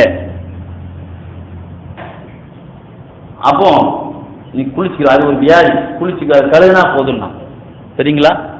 இதுக்கு முன்னால் அவங்க என்ன செய்தாங்க, ஒண்ணுக்கு போன பிறகு நுத்துஃபா வந்தா நீ என்ன செய்யணும், எதையுமே கேட்காம நீங்க குளிக்கணும்னு சொல்லிட்டாங்க. அப்ப ஒரு நாளைக்கு ஒருத்தன் 10 தடவை ஒண்ணுக்கு போனா 10 தடவை குளிச்சுட்டு அவன் ஆஸ்பத்திரியில தான் சேர்க்கணும் அவன்.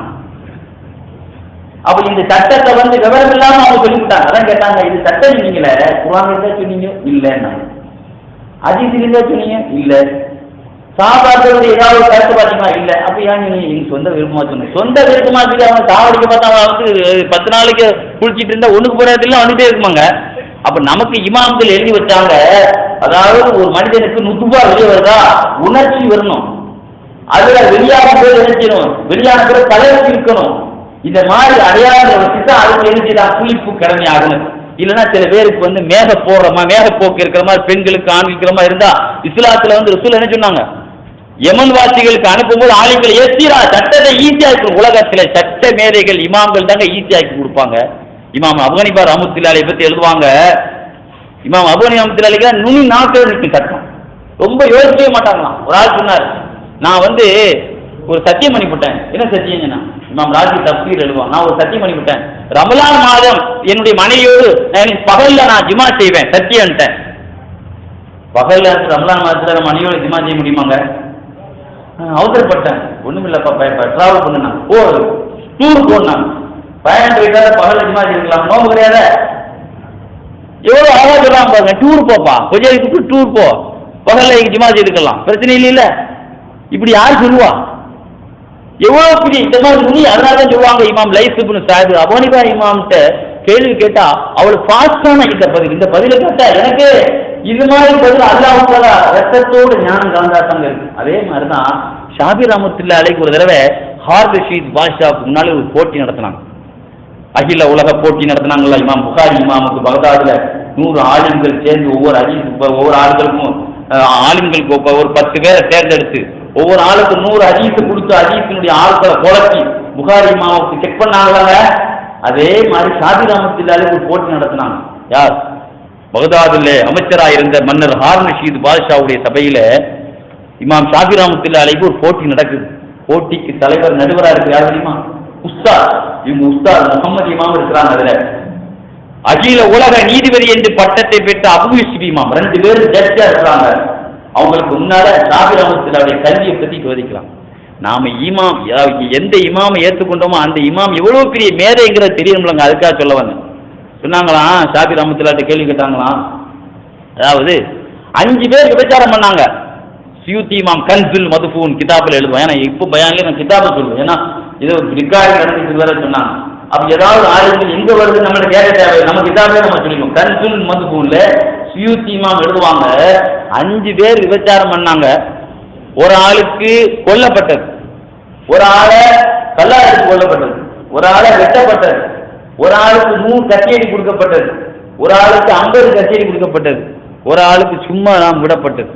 ஏன் இந்த வித்தியாசம்? செய்த தப்பு ஒரே தப்பு தானே. ஷாஃபி சொன்னாங்க, ஒருத்தனை வெட்டப்பட்டுச்சு, நான் ஒரு முஸ்லீமான புள்ளிய ஒருத்தனை நினைச்சு விபச்சாரம் பண்ணியிருப்பான் போல தெரியுது, அடுத்த மதத்தை சார்ந்தவன், அதனால அவனுக்கு இஸ்லாத்து கவர்மெண்ட் இருந்து அவனை கொள்றது தான். கல்யாணம் முடிச்ச ஒரு முஸ்லீமான புள்ளிய விபச்சாரம் பண்ணா அவனை நினைச்சு தான் கல்லால் அடிச்சு கொள்ள வேண்டியதான். 3வது கல்யாணம் முடிக்காம வாலிபன் இருந்தா அவனை 100 அடிக்கு அடிக்க வேண்டியதான். 2வது அடிமையா இருந்தா அவனுக்கு 50 அடி தான். 50 அடிச்சு ஒரு அடிமை விபச்சாரம் பண்ணா 50 அடிச்சா போதும். 3வது ஒண்ணுமே இல்லை அப்படின்னு சொன்னா ஒரு பைத்தியக்காரனா இருந்தா அவன் என்னது ஒண்ணுமே கிடையாது. ஒரு பைத்தியக்கார விபச்சாரம் பண்ண அவனுக்கு ஏதாவது ஒரு பெண் ஒருத்தன் 2வது கேள்வி, இந்த கேள்வியிலையும் ஜெயிச்சிட்டாங்க சாரி ஷாஃபி ரஹ்மத்துல்லாஹி. 2வது கொஸ்டின், ஒருத்தன் தன்னுடைய மனைவிட்ட ஒரு மூட்டையை ஒப்படைச்சி, இந்த மூட்டை உள்ளதுல வெளியானாலும் நீ தலாக்கு தான், வெளியாகாமல் இருந்தாலும் நீ தலாக்கு தான். இது வெளியானாலும் தலாக்கு தான், வெளியாகாமல் இருந்தாலும் தலாக்கு தான் அப்படின்னு சொன்னாரு ஒரு ஆளுக்கு. அந்த அம்மா தலாக்காகாம தப்பிச்சுக்கிட்டு எப்படி? ஒன்னும் உடைச்சிருக்கணும் அல்லது உடைக்காம இருக்கணும், 2 நாளும் தலாக்குன்னு சொல்லிட்டார. அந்த அம்மா தலாக்க விட்டு தப்பிச்சுக்கிட்டு எப்படி? ஒன்று சீனி மூட்டையா இருக்கும் அல்லது உப்பு மூட்டையா இருக்கும். இந்த 2 மூட்டையை கொண்டு தண்ணியில போட்டா உடைக்காமலே தானா வெளியாயிடும், உடைக்கவே தேவையில்லை, தானா வெளியாயிடும். தப்பி நினைச்சுனாங்களா? உள்ளேருந்து வெளியே போனா நம்ம குறைக்க தேவையில்லை, குறைக்க உப்பு மூட்டையை போட்டிருப்பா, அப்ப தண்ணியில் போட்டா தானா உடைக்காமலே என்ன வெளியே போயிருக்கு. அப்ப இப்படி எவ்வளவு பெரிய விஷயங்கள் பாருங்க. அது மாதிரி ஒரு ஆள் சலாம் தொழுவிட்டு இருந்தார், அஸ்ஸலாமு அலைக்கும் வரஹ்மத்துல்லாஹி சலாம் கொடுத்தாரு. சலாம் கொடுக்கவும் அவருடைய தொழுகை பாத்திலா போச்சு, அவருடைய மனைவி தலாக் ஆயிட்டான். அஸ்ஸலாமு அலைக்கும் வரஹ்மத்துல்லாஹி இடது பக்கம் சலாம் கொடுக்கும், அவருடைய தொழுகை பாத்திலா போச்சு. வானத்தை பார்த்தாரு, 1000 ரூபாய் கடன் ஆகி போச்சு அவருக்கு. இது எப்படி? இப்படிலாம் யாருக்கா கேள்வி கேட்டா பதில் சொல்லுவாங்க, இவன் என்னப்பா நீ கேள்வி கேட்கறவன் பைத்தியக்காரனா என்னன்னு பாருங்க, அவனை வளர்றான் அப்படின்னு நம்ம ஆளுக்கு. ஷாஃபி ரஹ்மத்துல்லாஹி நுனி நாட்டில் பதில் சொன்னாங்க, என்னது அஸ்ஸலாமு அலைக்கும் வரஹ்மத்துல்லாஹி வலது பக்கம் சலாம் கொடுத்த உடனே அவருடைய மனைவி தலாக்குன்னு சொன்னா, அவர் ஒரு ஆளை ஒரு பெண்ணை கல்யாணம் பண்ணிருக்காரு. அந்த முதல் கணவர் வெளிநாட்டுக்கு அரசு இல்லாமல் வருடக்கணக்கில் கலந்தாங்க. அதனால நிக்காக பசங்க செய்து அவனுக்கு கல்யாணம் முடிச்சு வச்சுட்டாங்க. அவர் அஸ்ஸலாமு அலைக்கும் வரஹ்மத்துல்லாஹி திரும்பி பார்த்தா அந்த ஆள் வெளியூர்ல இருந்து பக்கத்துல நிக்கிறான், நம்ம முன்னால சலாம் கொடுத்தவன பார்க்கறா, யார் நிக்கிறா? எந்த பஞ்சாயத்து கல்யாணம் இருக்கா கணவன் வந்துட்டான். அப்போ பாட்டுக்கே அந்த கணவன் அவருக்கு சொந்தமாயிரும்ல, அந்த தலாக் ஆயிரும்ல. அதுதான் நான் முதல் தப்புலேயே அவரை பார்த்துட்டாரு. இடது பக்கத்தில் திரும்பவும் பார்த்தா அவர் வேட்டியில் ரத்தமா இருந்தது, அதனால தொழுகை பார்த்துட்டாரு, அதை பார்த்தார். அப்புறம் வானத்தை பார்த்தோம்னா 1000 ரூபாய் கடன். என்ன ஒரு ஆளுக்கு பிறந்து அந்த காலத்துல கால் இருக்குன்னா பிற பார்த்தா உனக்கு ஒரு 1000 ரூபாய் கடன், ஒரு ஆள் கடன் கொடுக்கணும், பிற பார்த்தா கடன் இருந்தார். பிறையை பார்த்தார், அவருக்கு அந்த 1000 ரூபாய் கடன் ஆயிடுச்சு. இப்படி பார்த்தீங்களா?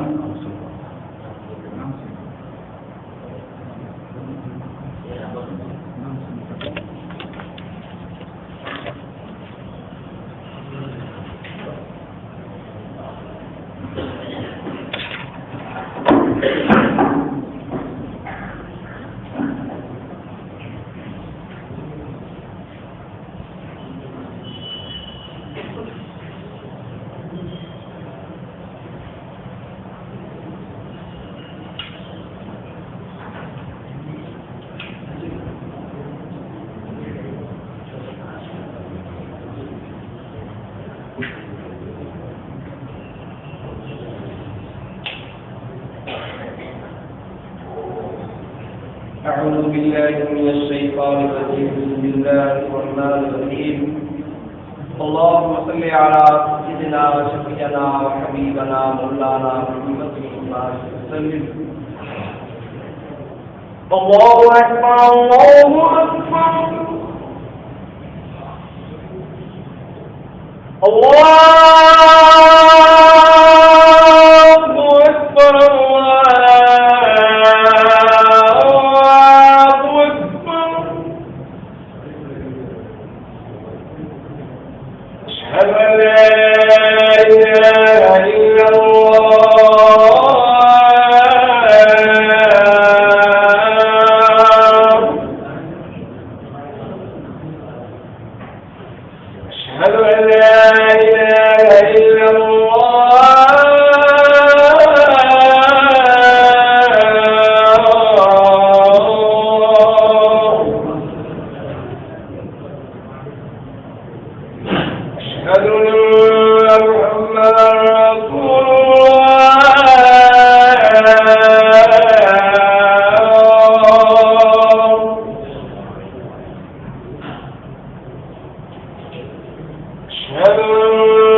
இன்ஷா அல்லாஹ் இஷா ஜமாத் மஜ்லிஸ் நிறைவடைந்ததற்கு பின்னாடி நடைபெறும்.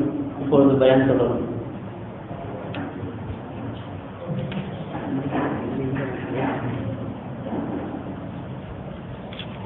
நினைவுக்குரியவர்களே, ஷாபி ரஹ்மத்துல்லாஹி அலைஹி அந்த போட்டியில ஹாரூன் ரஷீத் பாஷாவுடைய சபையில் நடந்த அந்த அகில உலக போட்டியில கேட்கப்பட்ட கேள்வி என்னன்னா, 2 மனிதர்கள் மது கொடுத்தாங்க.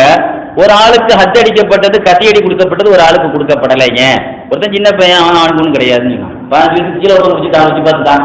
இப்போ அவங்க தான் 15 வயசுக்கு மேலே தான் ஜனமே கொடுக்க முடியும் அப்படின்னா. அதே மாதிரி ஷாபி ரஹ்மத்துல்லாஹி அலைஹி பற்றி எழுதுவாங்க, சொல்லுவாங்க இல்லவா, விளையும் பயிர் முளையிலேயே தெரியும். ஷாபி இமாம் எப்படி சட்டம் எடுத்தாங்க பற்றி ஒரு கேள்வி கேட்டுப்பாங்க. மக்காவுடைய முஃப்தியா இருந்த முஸ்லிம் இப்னு காலித் அவங்களுக்கு 15 வயசுலேயே நீங்க பத்துவா கொடுக்கலாங்கிற அதிகாரம் கொடுத்தாங்க. அதுக்கு ஒரு விளக்கம் எழுதுவாங்க. அந்த அளவுக்கு அவங்க மக்காவுடைய முஃப்தி கொடுக்கணும்னு சொன்னா அந்த 15 வயசுக்குள்ளேயே அவங்க திறமை என்னங்கிறது மக்கமா நகரம் முழுவதும் பிரபலமானாதான் ஒரு அந்த கவர்மெண்ட் நீதிபதியே நினைச்ச முடியும். ஒரு பரிசு தானே நமக்கு ஏதாவது இது கொடுப்பாங்க. அதே மாதிரி அந்த அளவுக்கு சிறுபிராயத்தில் 15 வயசுக்கு கீழே என்ன திறமை இருந்தது என்பதற்கு ஹயாத்துல் ஹயவான் கிதாபில் எழுதுவாங்க. ஒரு நாள் இமாம் ஷாபி ரஹ்மத்துல்லாஹி அலைஹி இருக்கக்கூடிய நேரத்தில் ஒரு ஃபத்வா ஒன்று வந்துச்சு. ஒரு ஆள் சொன்னாரு, புல்புல் பறவை, ஒரு ஆள் ஒரு புல்புல் பறவை வச்சிருந்தார். அது பாடக்கூடிய பறவை. அந்த புல்புல் பறவை வந்து ஒரு ஆள்கிட்ட காசுக்கு வித்தார்.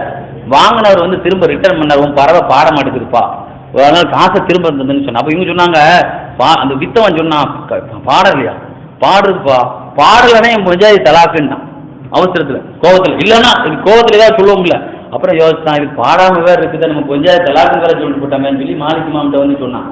மாலிக் இமாம் சொன்னாங்க, பாடலைன்னா தலாக்கு, இப்போ பாடலைங்கிறதான் பிரச்சனை போனது, அதனால ஆட்டோமேட்டிக்காக தலாக்கு ஆயிடும்ப்பா. அப்போ சோகத்தில் கோவப்பட்டதில் பஞ்சாயத்து நம்ம விட்டு பிரிய வேண்டிய நிர்பந்தம் ஆகிப்போச்சேன்னு சொல்லி ரொம்ப யோசனை பண்ணிட்டு இருக்கும்போது அந்த சபையில் இந்த ஷாபி ரஹ்மத்துல்லாஹி சொன்னாங்களாம், பார்த்தீங்களா, புல்புல் இந்த பறவையில் எடுத்து பாருங்க, ஹயாத்துல் ஹயவான் எடுத்துவார்.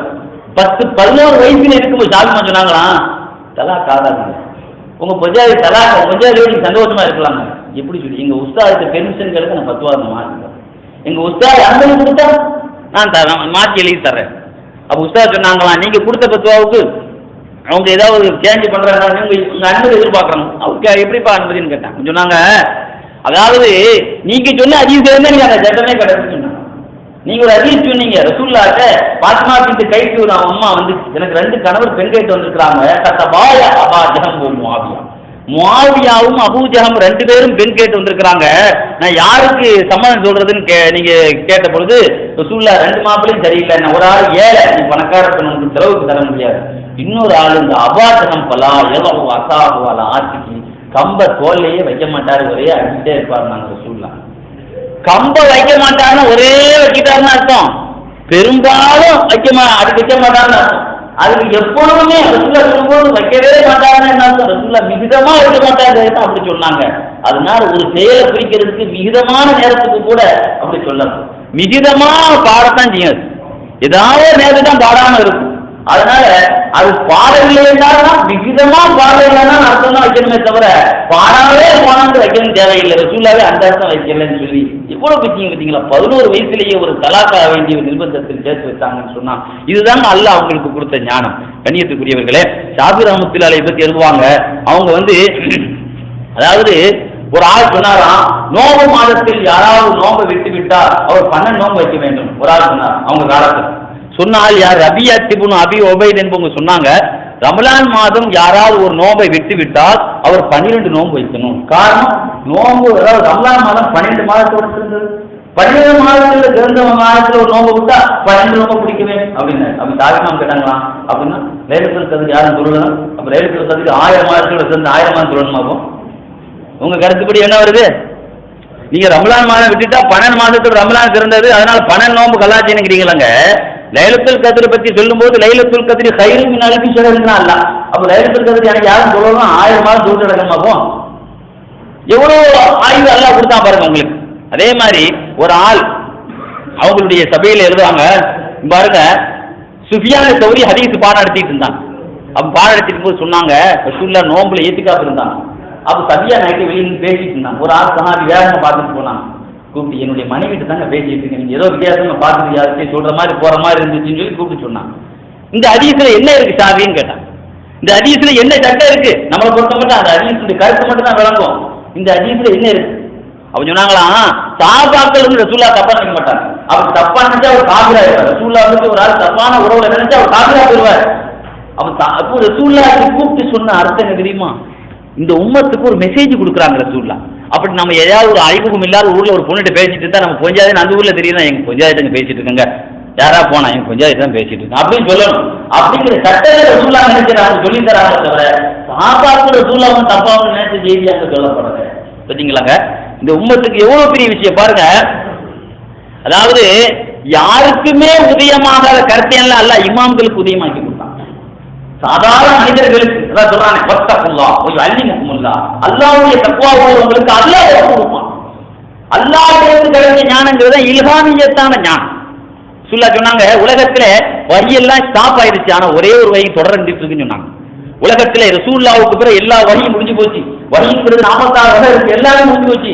ஒரே ஒரு வகை தொடர்ந்து இருக்குது. அது என்னது? நல்ல கனவு மட்டும் இருந்துகிட்டே இருக்குது. நல்லடியார்களுக்கு கணவன் மூலமா வஹி இருந்துகிட்டே இருக்கும். அது அவுலியாக்களுக்கு நம்மள மாதிரி தக்வாவான நீங்க தகச்சை தோழக்கூடிய பேணுதல் ஆறாம் அல்லாஹ் பேண்டாருந்தா உங்களுக்கும் அல்லாஹ் அந்த கணவன் மூலமா அந்த வழியை தந்துகிட்டே இருப்பான். அதே மாதிரி அந்த சஹாபாக்கள் இமாம்களுக்கு அந்த மெசேஜ் அல்லாஹ் கொடுத்தான். நீங்க பாருங்க, சுதுக்கி இமாம் தன்னுடைய தபக்காத்து ஷாஃபிய்யால் எழுதுவாங்க, ஒரே ஒரு ஹதீஸ் யாருக்குமே அந்த காலத்துல அந்த மாணவர்கள் அந்த நேரத்துல யாருக்குமே கிடைக்கல. 3 பேர், யஹ்யா இப்னு கத்தான், இஸ்ஹாக் இப்னு ராகவைஹி, அஹ்மத் இப்னு ஹம்பல் 3 பேர் சேர்ந்து மதீனால ஒரு ஆள் ஹதீஸினுடைய மேதையா இருக்கிறாங்க அப்படின்னு சொல்லி கேள்விப்பட்டு வந்தாங்க. வந்து பார்த்தா ஒரு வாலிபர் பாராட்டிட்டு இருக்காரு. இன்னும் ஒரு பெரிய மனுஷன் கேள்விப்பட்ட ஒரு சின்ன பையனா இருக்கிறாரு இவரு, அதனால போயிடுவோமே அப்படின்னு நினைச்சாங்களாம். அப்போ சொன்னாங்களாம், அஹ்மத் இப்னு ஹம்பல் இஸ்ஹாக் இப்னு ராகவை சொன்னாங்களாம், இல்ல வந்துட்டோம், ஒரு சின்ன பையனா இருந்தா பெரிய மனுஷனா இருந்தா நம்ம பெரிய ஆள் நினைச்சோம், கேட்க வேண்டிய ஹதீஸை கேட்டுட்டு போயிடுவோமே அப்படின்னு சொல்லிட்டு கேட்டாங்க. அப்ப கேட்கும்போது சாகுதாமத்தாலே வாலிபமா இருக்கு அப்படி சொன்னாங்களா, சின்ன வயசு. அதாவது ரசூலுல்லாஹ்வுடைய ஹதீஸ் இருக்குது, வக்கிரு தைரகி மக்கனாத்திகா. ரசூலுல்லாஹ்வுடைய ஹதீஸ் இருக்குது, வக்கிரு தைரகி மக்கனாத்திகா, பறவைகளை அந்த கூட்டிலேயே சரிப்படுத்துங்கள். ரசூலுல்லாஹ்வுடைய ஹதீஸ். இப்போ நான் சொல்றேன், நானும் தான் ஒரு ஆலிம் தான், நீங்களும் ஆலிம்கள் இருக்கிறாங்க, அவாம்கள் இருக்கிறாங்க. இந்த ஹதீஸ்ல இருந்து நமக்கு என்ன கிடைக்கும்? சாருக்கு நமக்கு என்ன வருது? வக்கிரு தைரகி மக்கனாத்திகா, பறவைகளை கூட்டில் சரிப்படுத்துங்கள். இதுக்கு என்ன விளக்கம் அப்படின்னு சாபியம் கேட்கப்படுது. அப்படி சாபியம் சொன்னாங்களாம், இதுல 2 விளக்கம் இருக்கு. ஒரு விளக்கம், நைட் நேரத்தில் பறவை வேட்டையாடக்கூடாது. சொல்ல என்ன சொல்றாங்க, பறவைகள் நைட் வந்து உட்கார்ந்து நைட் வேட்டையாடுறது நைட் பகல்ல தான் வேட்டையாடணும். நைட் நேரத்தில் பறவைகள் கூண்டில் இருக்கும்போது நைட்டு வேட்டையாடாதீங்க, பறவைகளை நைட்டு கூட்டில் சரிப்படுத்துங்கள். ரசூலுல்லாஹ்வுடைய ஒரு ஹதீஸ். இது இருக்கு, வெளியில தெரியுது, இது இல்லாம உள்ள ஒரு கருத்து இருக்குது. அது என்னன்னா, ஐயாமுல் ஜாஹிலியா மூட நம்பிக்கை ரசூலுல்லாஹ் கண்டிக்கிறாங்க. ஐயாமுல் ஜாஹிலியா காலத்தை என்ன செய்வான்னா, வெளியூருக்கு போகும்போது மரத்தடிக்கு வருவான், பறவைகள் இருந்தா கல்ல விடுவான், வலது பக்கம் பறந்த பயணத்தை தொடருவான், இடது பக்கம் பறந்த பயணத்தை கேன்சல் பண்ணுவான். அதனால அந்த பறவைகளை கூட்டுல அடிச்சுட்டா எனக்கு சகுனம் பார்க்காதுங்கிற ஒரு ஐயாமுல் ஜாஹிலியாவுடைய மடமை காலத்து கலாச்சாரத்தையும் ரசூலுல்லாஹ் கண்டிக்கிறாங்க. இது உள்ள விளங்குற கருத்து, வெளியில சொன்னாங்களாம். மாஷா அல்லாஹ், இந்த மாதிரி கருத்து எங்களுக்கு ஒரு கருத்தை தவிர எதுவுமே இதுவரைக்கும் நாங்க விளங்கலையே. இரவு வேலையாடக்கூடாது என்பது மட்டும்தானே நாங்க இவ்வளவு நாள் விளக்கிட்டு இருந்தோம். ஐயாமுல் ஜாஹிலியா கலாச்சாரத்தையும் ரசூலுல்லாஹ் கண்டிக்கிறாங்க கருத்து உங்களுக்கு மட்டும்தானங்க விளங்குதுன்னு சொல்லி அந்த நேரத்தில் அவருக்கு அந்த செய்தியை பார்த்து ரொம்பவும் அவர்களை பேராச்சரியப்பட்டார்கள் என்று செய்தி எழுதுவாங்க. கண்ணியத்துக்குரியவர்களே, இப்படி ஷாபிர் ரஹ்மத்துல்லாஹி அலைஹி பற்றி நாம் எழுதப்படக்கூடிய எல்லா விஷயங்களும் மிகப்பெரிய தத்துவங்களா. ஏன்னா சொல்லுவாங்கல்ல, தாயை போல புள்ள நூலை போல செயலுவாங்க. நம்ம சொல்ல சொன்னாங்க, இந்த ஹாலல் இல்மத்தீன், இந்த கல்வி என்பது ஒரு மார்க்கம், இந்த மார்க்கத்தை நீ யாரிடம் எடுக்க வேண்டும் என்பதை நீ யோசித்துக்கொள் சொல்ல சொன்னாங்க. இன்னஹாதல் இல்ம், இந்த கல்வி என்பது ஒரு மார்க்கம், இந்த மார்க்கத்தை யார்கிட்ட கேட்கறது? அதனால தான் நம்ம யார்கிட்ட படிக்கிறோம்ங்கிறத பார்த்தாங்க நம்ம கல்விக்கு பவர். ஒரு ஆள் யாருடைய புள்ள என்பதை தோன்றி தாயினுடைய பறக்க அந்த புள்ளைகிட்ட இருக்கும், பகவனுடைய அந்தஸ்து யாரும் இருக்கும், அந்த புள்ளை மாற்ற இருக்கும். அதே மாதிரி ஷாஃபி இமாமுக்கு இவ்வளவு பெரிய வாழ்வு கிடைச்சது காரணம் என்ன? அவங்களுக்கு ஓதி கொடுத்த உஸ்தாத் யாரு தெரியுமா? இமாம் முகமது பின் ஹசன் அபு ஹனீஃபாவுடைய மாணவங்க. முகமது பின் ஹசன் அவங்களை பத்தி எழுதுவாங்க, சாதாரண ஆளியாங்க, ஒரே ஒரு நைட்டு இன்னைக்கு தூக்கி காலையில் எழுந்தா படித்ததெல்லாம் மறந்தேன் அவங்க நிறைய பேர் எழுதிப்பான், படித்தேன் தூங்கி எல்லாம் மறந்து போச்சு அப்படிமா. ஆனா இருள் பயான் எழுவாரு, முகமது இமாம் வீட்டுல ஷாஃபி இமாம் படுத்திருந்தாங்க. ஒரு நாள் வந்து படுத்துட்டு காலையில உழுவு செய்யறாங்க, இவங்க உழுவு செய்யவே இல்லை. இருள் பயான் எடுத்து பாருங்க, கேட்கிறாங்க, நீங்க சுபு தொழுதீங்கள உழுவு செய்வே தான் படுத்து கிடந்த நான் பார்த்தேன். முகமது இமாம் கேட்கறாங்க, நீங்க படுத்து கிடந்தீங்க நைட்டு ஃபுல்லா பெட்ல பார்த்தேன், ஆனா காலையில உழுவு செய்யாம தொழுகிறீங்க, நான் உங்களை ஒளி செய்யாம தொழில பார்த்தேன், எனக்கு ஒரு மனசுல ஒரு வெறுப்புல தான் உங்களை கேட்கறேன். சொன்னாங்களா, நீங்க தூக்கிட்டீங்க, நீங்க உங்களுக்காக வேலை செஞ்சீங்க, ஆனா நான் உம்மத்துக்காக நான் 1000 சட்டத்தை யோசனை பண்ணிட்டு இருந்தேன், 1000 சட்டத்தை எனக்கு நைட்டே எடுத்தேன்னு சொன்னாங்க. நீங்க தூங்கிட்டீங்க, நான் என்ன செய்யறேன், அந்த உம்மத்துக்கு பாருங்க, ஒரே நைட்டே 1000 சட்டத்தை யோசிச்சு தான் இவங்க மண்டிட்டு இருக்கிறாங்கன்னு சொன்னா எவ்வளவு பெரிய ஞானம் பாருங்க. குர்ஆன்ல இன்னைக்கு பாருங்க, புது புது கேள்வியை கிளப்புறான், நமக்கு மண்டையை சுத்த விடுற அளவுக்கு நினைக்கிறான். ஆனா சட்ட மேதைகள் எல்லாம் ஒரு காலத்தில் நுனி நாட்டிலேருந்து பதில கொடுத்தாங்க. முகமது இமாமுடைய காலத்தில் நடந்த ஒரு செய்தி இருள் பயான்ல எழுதுவார். ஒரு ஆள் ஒரு பேரச்சம்பள ஜூஸ் வியாபாரி அவன்கிட்ட வந்து சொன்னாங்களாம், எப்பா எனக்கு தாகமா இருக்கு பாருங்க, சட்டம் சொல்லித்தரேன், எனக்கு ஓரத்தில் ஏதாவது இலவசமா ஜூஸ் அவனுக்கு 2 சட்டம் சொல்லித்தரேன், எனக்கு பசிக்குது இப்போ ஒண்ணுமே இல்லை. சட்டமா என்ன ஒண்ணு சொல்லுவாங்களா, கழுதைக்கு தெரியுமா கருப்புரவா தெரியுமா, அந்த அவனுக்கு தெரியுமா, இந்த 2 சட்டத்தினுடைய மகிமை அவனுக்கு தெரியுமா, அதனால அவனுக்கு சட்டமெல்லாம் சொல்லித்தர மாட்டேன் அப்படின்னு. ஒரு சட்டமெல்லாம் எனக்கு தேவையில்லை, உங்க ஜூஸ் தேவையில்லை, நான் சொன்னா உங்களுக்கு ஜூஸ் தரேன்னு சொன்னான். அவன் சொன்னாங்களா, அதாவது ஒரு சமயம் தன்னுடைய மனைவியோடு சந்தோஷமா பேசிக்கிட்டு இருக்கும்போது சொன்னானா, தன்னுடைய மகள்கிட்ட சந்தோஷமா பேசிட்டு இருக்கும்போது சொன்னானா, மகளே உனக்கு பிரியமான உலகத்தில் என்னெல்லாம் கேட்க அனைத்தையும் நான் தர்றேன், உலகத்தில் உள்ள எல்லாத்தையும் தரணும், உன் தாய் தரான். உலகத்தில் எல்லாத்தையும் வாங்கி கொடுக்க முடியுமா? உலகத்தில் ஒரு நாளைக்கு புதுசு புதுசாக எதுவும் வந்துட்டு இருக்கு, உலகத்துல சொன்னா நம்ம கண்ணு கேட்டால் எவ்வளவு எல்லாருக்கும் நம்ம போக முடியுமா, நம்ம சிந்திக்கலாம் எல்லாருக்கும் போறதுக்கு. ஆக கண்ணியத்துக்குரியவர்களே, அப்போ அப்புறம் யோசித்தான், நம்ம ஆர்வ கோளாறு நம்முடைய பிள்ளைய பார்த்து உலகத்தில் எல்லாத்தையும் வாங்கி தரேன்னு சொல்லிட்டோமே, எப்படி வாங்கி கொடுக்க அப்படி மனைவி தலாக்க வர சொல்லிட்டோமேன்னு சொல்லி முகமது இமாம்ட்டு வந்தான். முகமது இமாம் சொன்னாங்களா, ஞாபகம் இருக்கா, ஒரு நாளைக்கு தானமா இருக்குது, எனக்கு ஒரு கிளாஸ் ஜூஸ் தான், உனக்கு 2 சட்டம் சொல்லி தரேன்னு சொன்னேனே, அந்த சட்டத்துல நீ எந்த சட்டம் இப்ப தேவையாயிருக்கே அந்த சட்டமும் ஒண்ணு, அன்னைக்கு உனக்கு சொல்லி தரணும் நியத்து வச்சிருந்த 2 சட்டத்துல ஒண்ணு, இந்த சட்டத்தை இப்ப எந்த சட்டத்தை நீ கேட்க வந்திருக்கோ அதுவும் ஒண்ணு. இன்னைக்கு உன் வாழ்க்கையை நம்ம கையில தான் இருக்கு. 2 சட்டம் சொல்லித்தரேன்னு சொன்னேன், அந்த சட்டம் அந்த இல்முனுடைய மத்தாயில் அல்ல இடத்துல சொல்லுவாங்க, நம்ம யூத்தல் ஹிக்குமத்தை பத்தி ஊத்திய கைரன் கசீரா, அறிவிஞானம் கொடுக்கப்பட்டவன் பெரிய பாக்கியசாலி, ஆட்சி கொடுக்கப்பட்டவன், அதிகாரம் கொடுக்கப்பட்டவன், உலக அழகிய மனைவியா அழகெல்லாம் பாக்கியசாலியா, உலக அழகிய ஒரு கல்யாணம் பண்ணிருக்கான் பெரிய பாக்கியசாலி சொல்ல முடியுமா? அறிவு ஞானம் கொடுக்கப்பட்டவன் பெரிய, ஏன்னா நபிமார்களுடைய செல்வத்தை அல்ல யாருக்கு கொடுத்தா அவன் பெரிய பாக்கியசாலி. நான் அந்த நபிமார்களுடைய அந்த சட்டத்தை சொல்லித்தரேன் நினைச்சேன், நீ சீப்பா அதெல்லாம் எனக்கு தேவையில்லைன்னு சொன்னீங்க, நீ உன் வாழ்க்கையை என் கையில தான் இருக்கு, உனக்கு கல்வியினுடைய தரம் என்னன்னு உனக்கு தெரியணும்லவா, 1000 ரூபாய் தந்தா தான் நான் சட்டத்தை சொல்லி தருவேன், லஞ்சம் இல்லை, இது லஞ்சமா, கல்வியினுடைய தரம் என்னன்னு தெரியல உனக்கு என்பதற்காக 1000 ரூபாய் தான் நான் உனக்கு சொல்லி தரேன். 1000 ரூபாய் கொடுத்தவனு சொன்னாங்களா, உலகத்தையே நீ வாங்கி கொடுக்கணுமா, குர்ஆனத்துக்கும் புள்ள கையில கூட நீ உலகத்தை எல்லாத்தையும் வாங்கி கொடுத்த மாதிரி இருப்பான். என்னை உலமாக்கெல்லாம் சேர்ந்துட்டாங்க, நீங்க எப்படிங்க புதுசாக சட்டத்தை சொல்றீங்க, குர்ஆன்லயே இருக்குப்பா, வலா ரத்திபின் வலா யாபிக்கும் இல்லா ஃபீ கிதாபின் முபீன். உலகத்தையே அல்ல 2 அடக்கிட்டான். உலகத்தில் எந்த பொருளான ஒரு ஈரமான இருக்கட்டும் காண்டிலா இருக்கட்டும் அல்லாஹ்வுடைய தெளிவான வேதத்தில் இடம்பெற்றிருக்கிறது. உலகத்தில் எல்லா பொருளும் 2 அடைக்கலாம், உனக்கு காண்டில அடைக்கலாம், ஈரத்தில் அடைக்கலாம். அப்போ உலகத்தில் எல்லாமே குர்ஆன் கொடுத்தா எல்லாரும் கொடுத்த மாதிரி மனைவியோடு சேர்ந்துக்கொண்டு சொன்னாங்க. அதான் கண்ணியத்துக்குரியவர்களே, நம்முடைய இமாம் ஒரு துறையில சோபிக்காதவர்களாகவும் இன்னொரு துறையில சோபித்தாலும் இல்லை, எல்லா துறையிலும் சோபித்த சகலவர்களாக தான் இன்னைக்கு நம்ம இமாமா ஆகிருக்கோம். இன்னைக்கு பாருங்க, வைத்திய தொழிலுக்கு பாருங்க, நம்ம சாதிராமத்தில் பற்றி சொல்லுவாங்க, திப் மருத்துவங்கிறது ரொம்ப முக்கியமானது. இன்னைக்கு ஒரு மனிதன் வந்து ஆரோக்கியமா வாழணும்னா இன்னைக்கு அது ரொம்ப முக்கியமானது. இமாம்கள்லயே வைத்தியராக இயற்கை மருத்துவம், இன்னைக்கு டாக்டர் கொடுக்கறதா வேற எதாவது கொடுத்து வேற ஏதாவது பிரிச்சிருக்கு நம்மள. ஏதாவது வழி வந்து கொடுத்தான், கடைசியில் வேற ஏதாவது அவன் பார்த்துட்டு போக மாட்டேன்.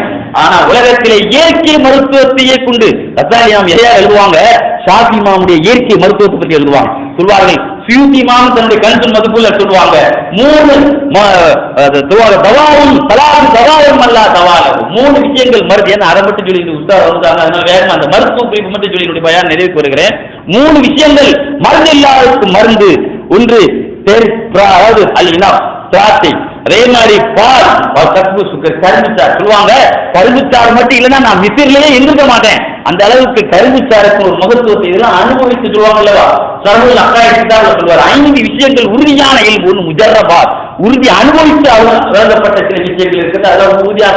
அதே மாதிரி சாபிரமத்தில் சொல்லுவாங்க 4 விஷயங்கள் உடம்பை பலப்படுத்தும். கத்தாரிமாம் எடியார் எழுதுவாங்க. இதில் ஆதாப் நிக்காவுடைய ஒழுக்கத்தில் எழுதுவாங்க 4 விஷயங்கள் உடம்பை பலப்படுத்தும். ஒன்று கசர், அதாவது அக்குலுல் லஹ்மி, ஆட்டுக்கறி சாப்பிடுறது. அதனால கணக்கு வழக்கெல்லாம் சாப்பிடுறது இல்லை, அளவோடு சாப்பிடுறது. அதுக்குன்னு ஒரு மருத்துவ ரசூல்லா கேட்கக்கூடிய நியாயமே, உங்களுக்கு பிரியமான கறி என்ன? எனக்கு ஆட்டுக்கறின்னு சொன்னாங்க. ரசூல்லா எதை பிரியப்பட்டது அதுக்கு தாங்க பலமே இருக்கு பார்த்தீங்களா. அதனால 2 கொட்டை அதிகமா தாங்க சொல்லி வாங்கிட்டு நம்ம இந்த சொல்ல வரல, அளவான குழு ஒருத்தர போல.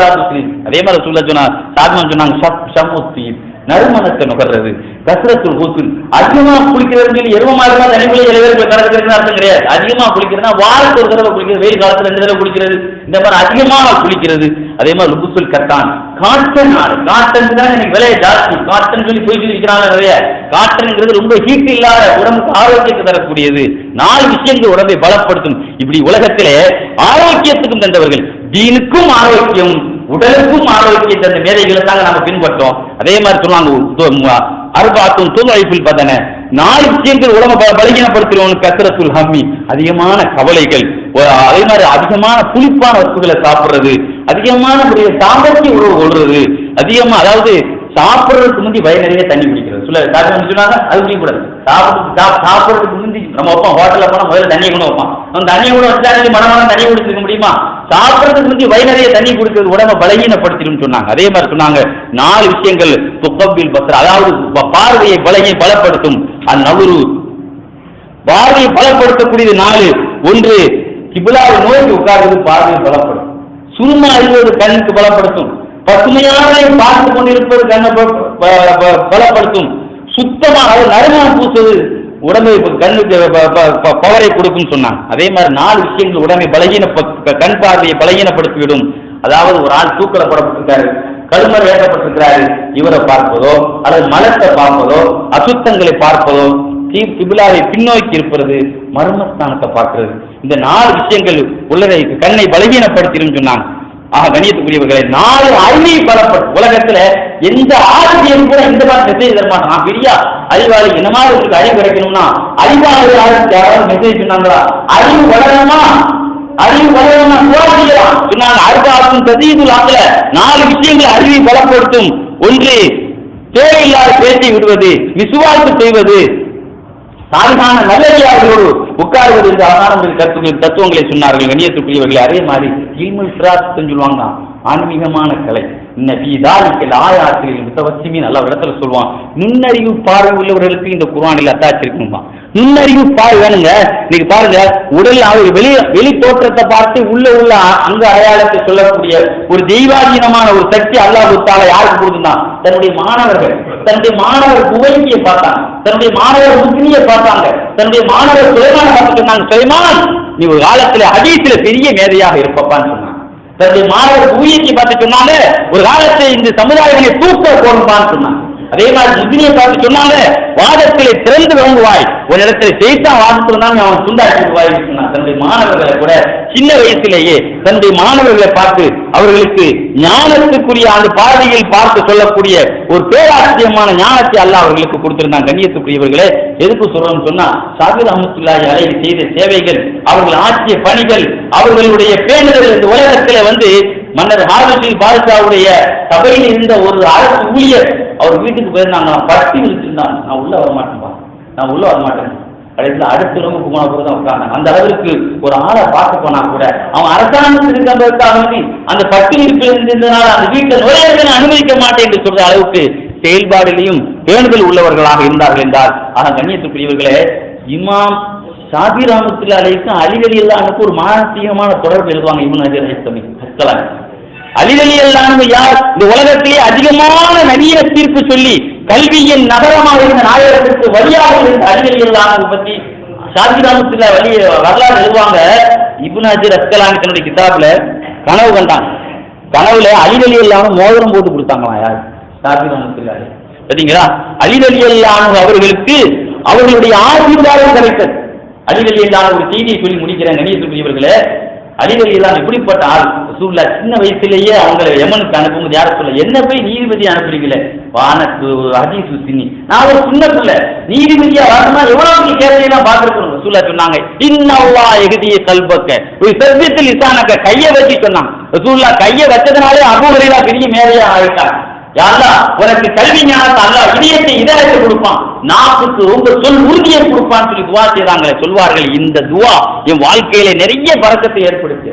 ரசூலுல்லாஹ்வுடைய அந்த துவாவை ஒரே ஒரு அழகான ஒரு தீர்ப்பை சொல்லி என்னுடைய பயானை நிறைவேற்றி வருகிறேன். இமாம் அஹ்மது இப்னு ஹம்பல், நீங்க சொல்றானே இமாம்கள் காலத்துல இருந்த பிரச்சனைகள் எல்லாம் இன்னைக்கு இவன் பார்த்தான இவன் அப்படியே ஊரை விட்டு ஓடிடுவான். அவ்வளவு பெரிய பிரச்சனையெல்லாம் சமாளித்து அந்த இயக்கத்தை அளித்தார்கள். கவாரிகள் கூட இருந்தது இருக்குதா, கவாரிகளை இலக்கிய அளித்தார்கள். அதே மாதிரி உலகத்தில் எல்லா குழப்பத்தை அளித்த அன்னைக்கு நம்மளால அழிக்க முடியல, அந்த மாதிரி மேதைகள் இல்லாதனால அழிக்க முடியும். கண்ணியத்துக்குரியவர்களே, அலி ரலியல்லாஹு அன்ஹு யமனுக்கு போன உடனே அங்க ஒரு கேஸ் வந்து, என்ன கேஸ்? சிங்க வேட்டை. அந்த ஊர்ல சிங்க வேட்டை, புளியை தோண்டி வச்சு சிங்கத்தை வேட்டையாகும். சிங்கத்தை வேட்டையாகும் போது ஒரு சிங்கம் குளிக்கல உட்காந்து உள்ள உழுந்த உடனே அத வேடிக்கை சுத்தி குளிக்கிற வேடிக்கை பார்க்க மேல நின்றுட்டு இருப்பான்ல, அதுல ஒருத்தனை பிடிச்சி உள்ள தள்ளிட்டாங்க. கூட்டத்தில் ஒருத்தனை பிடிச்சி உள்ள தள்ளி உள்ள விழுந்துட்டான்.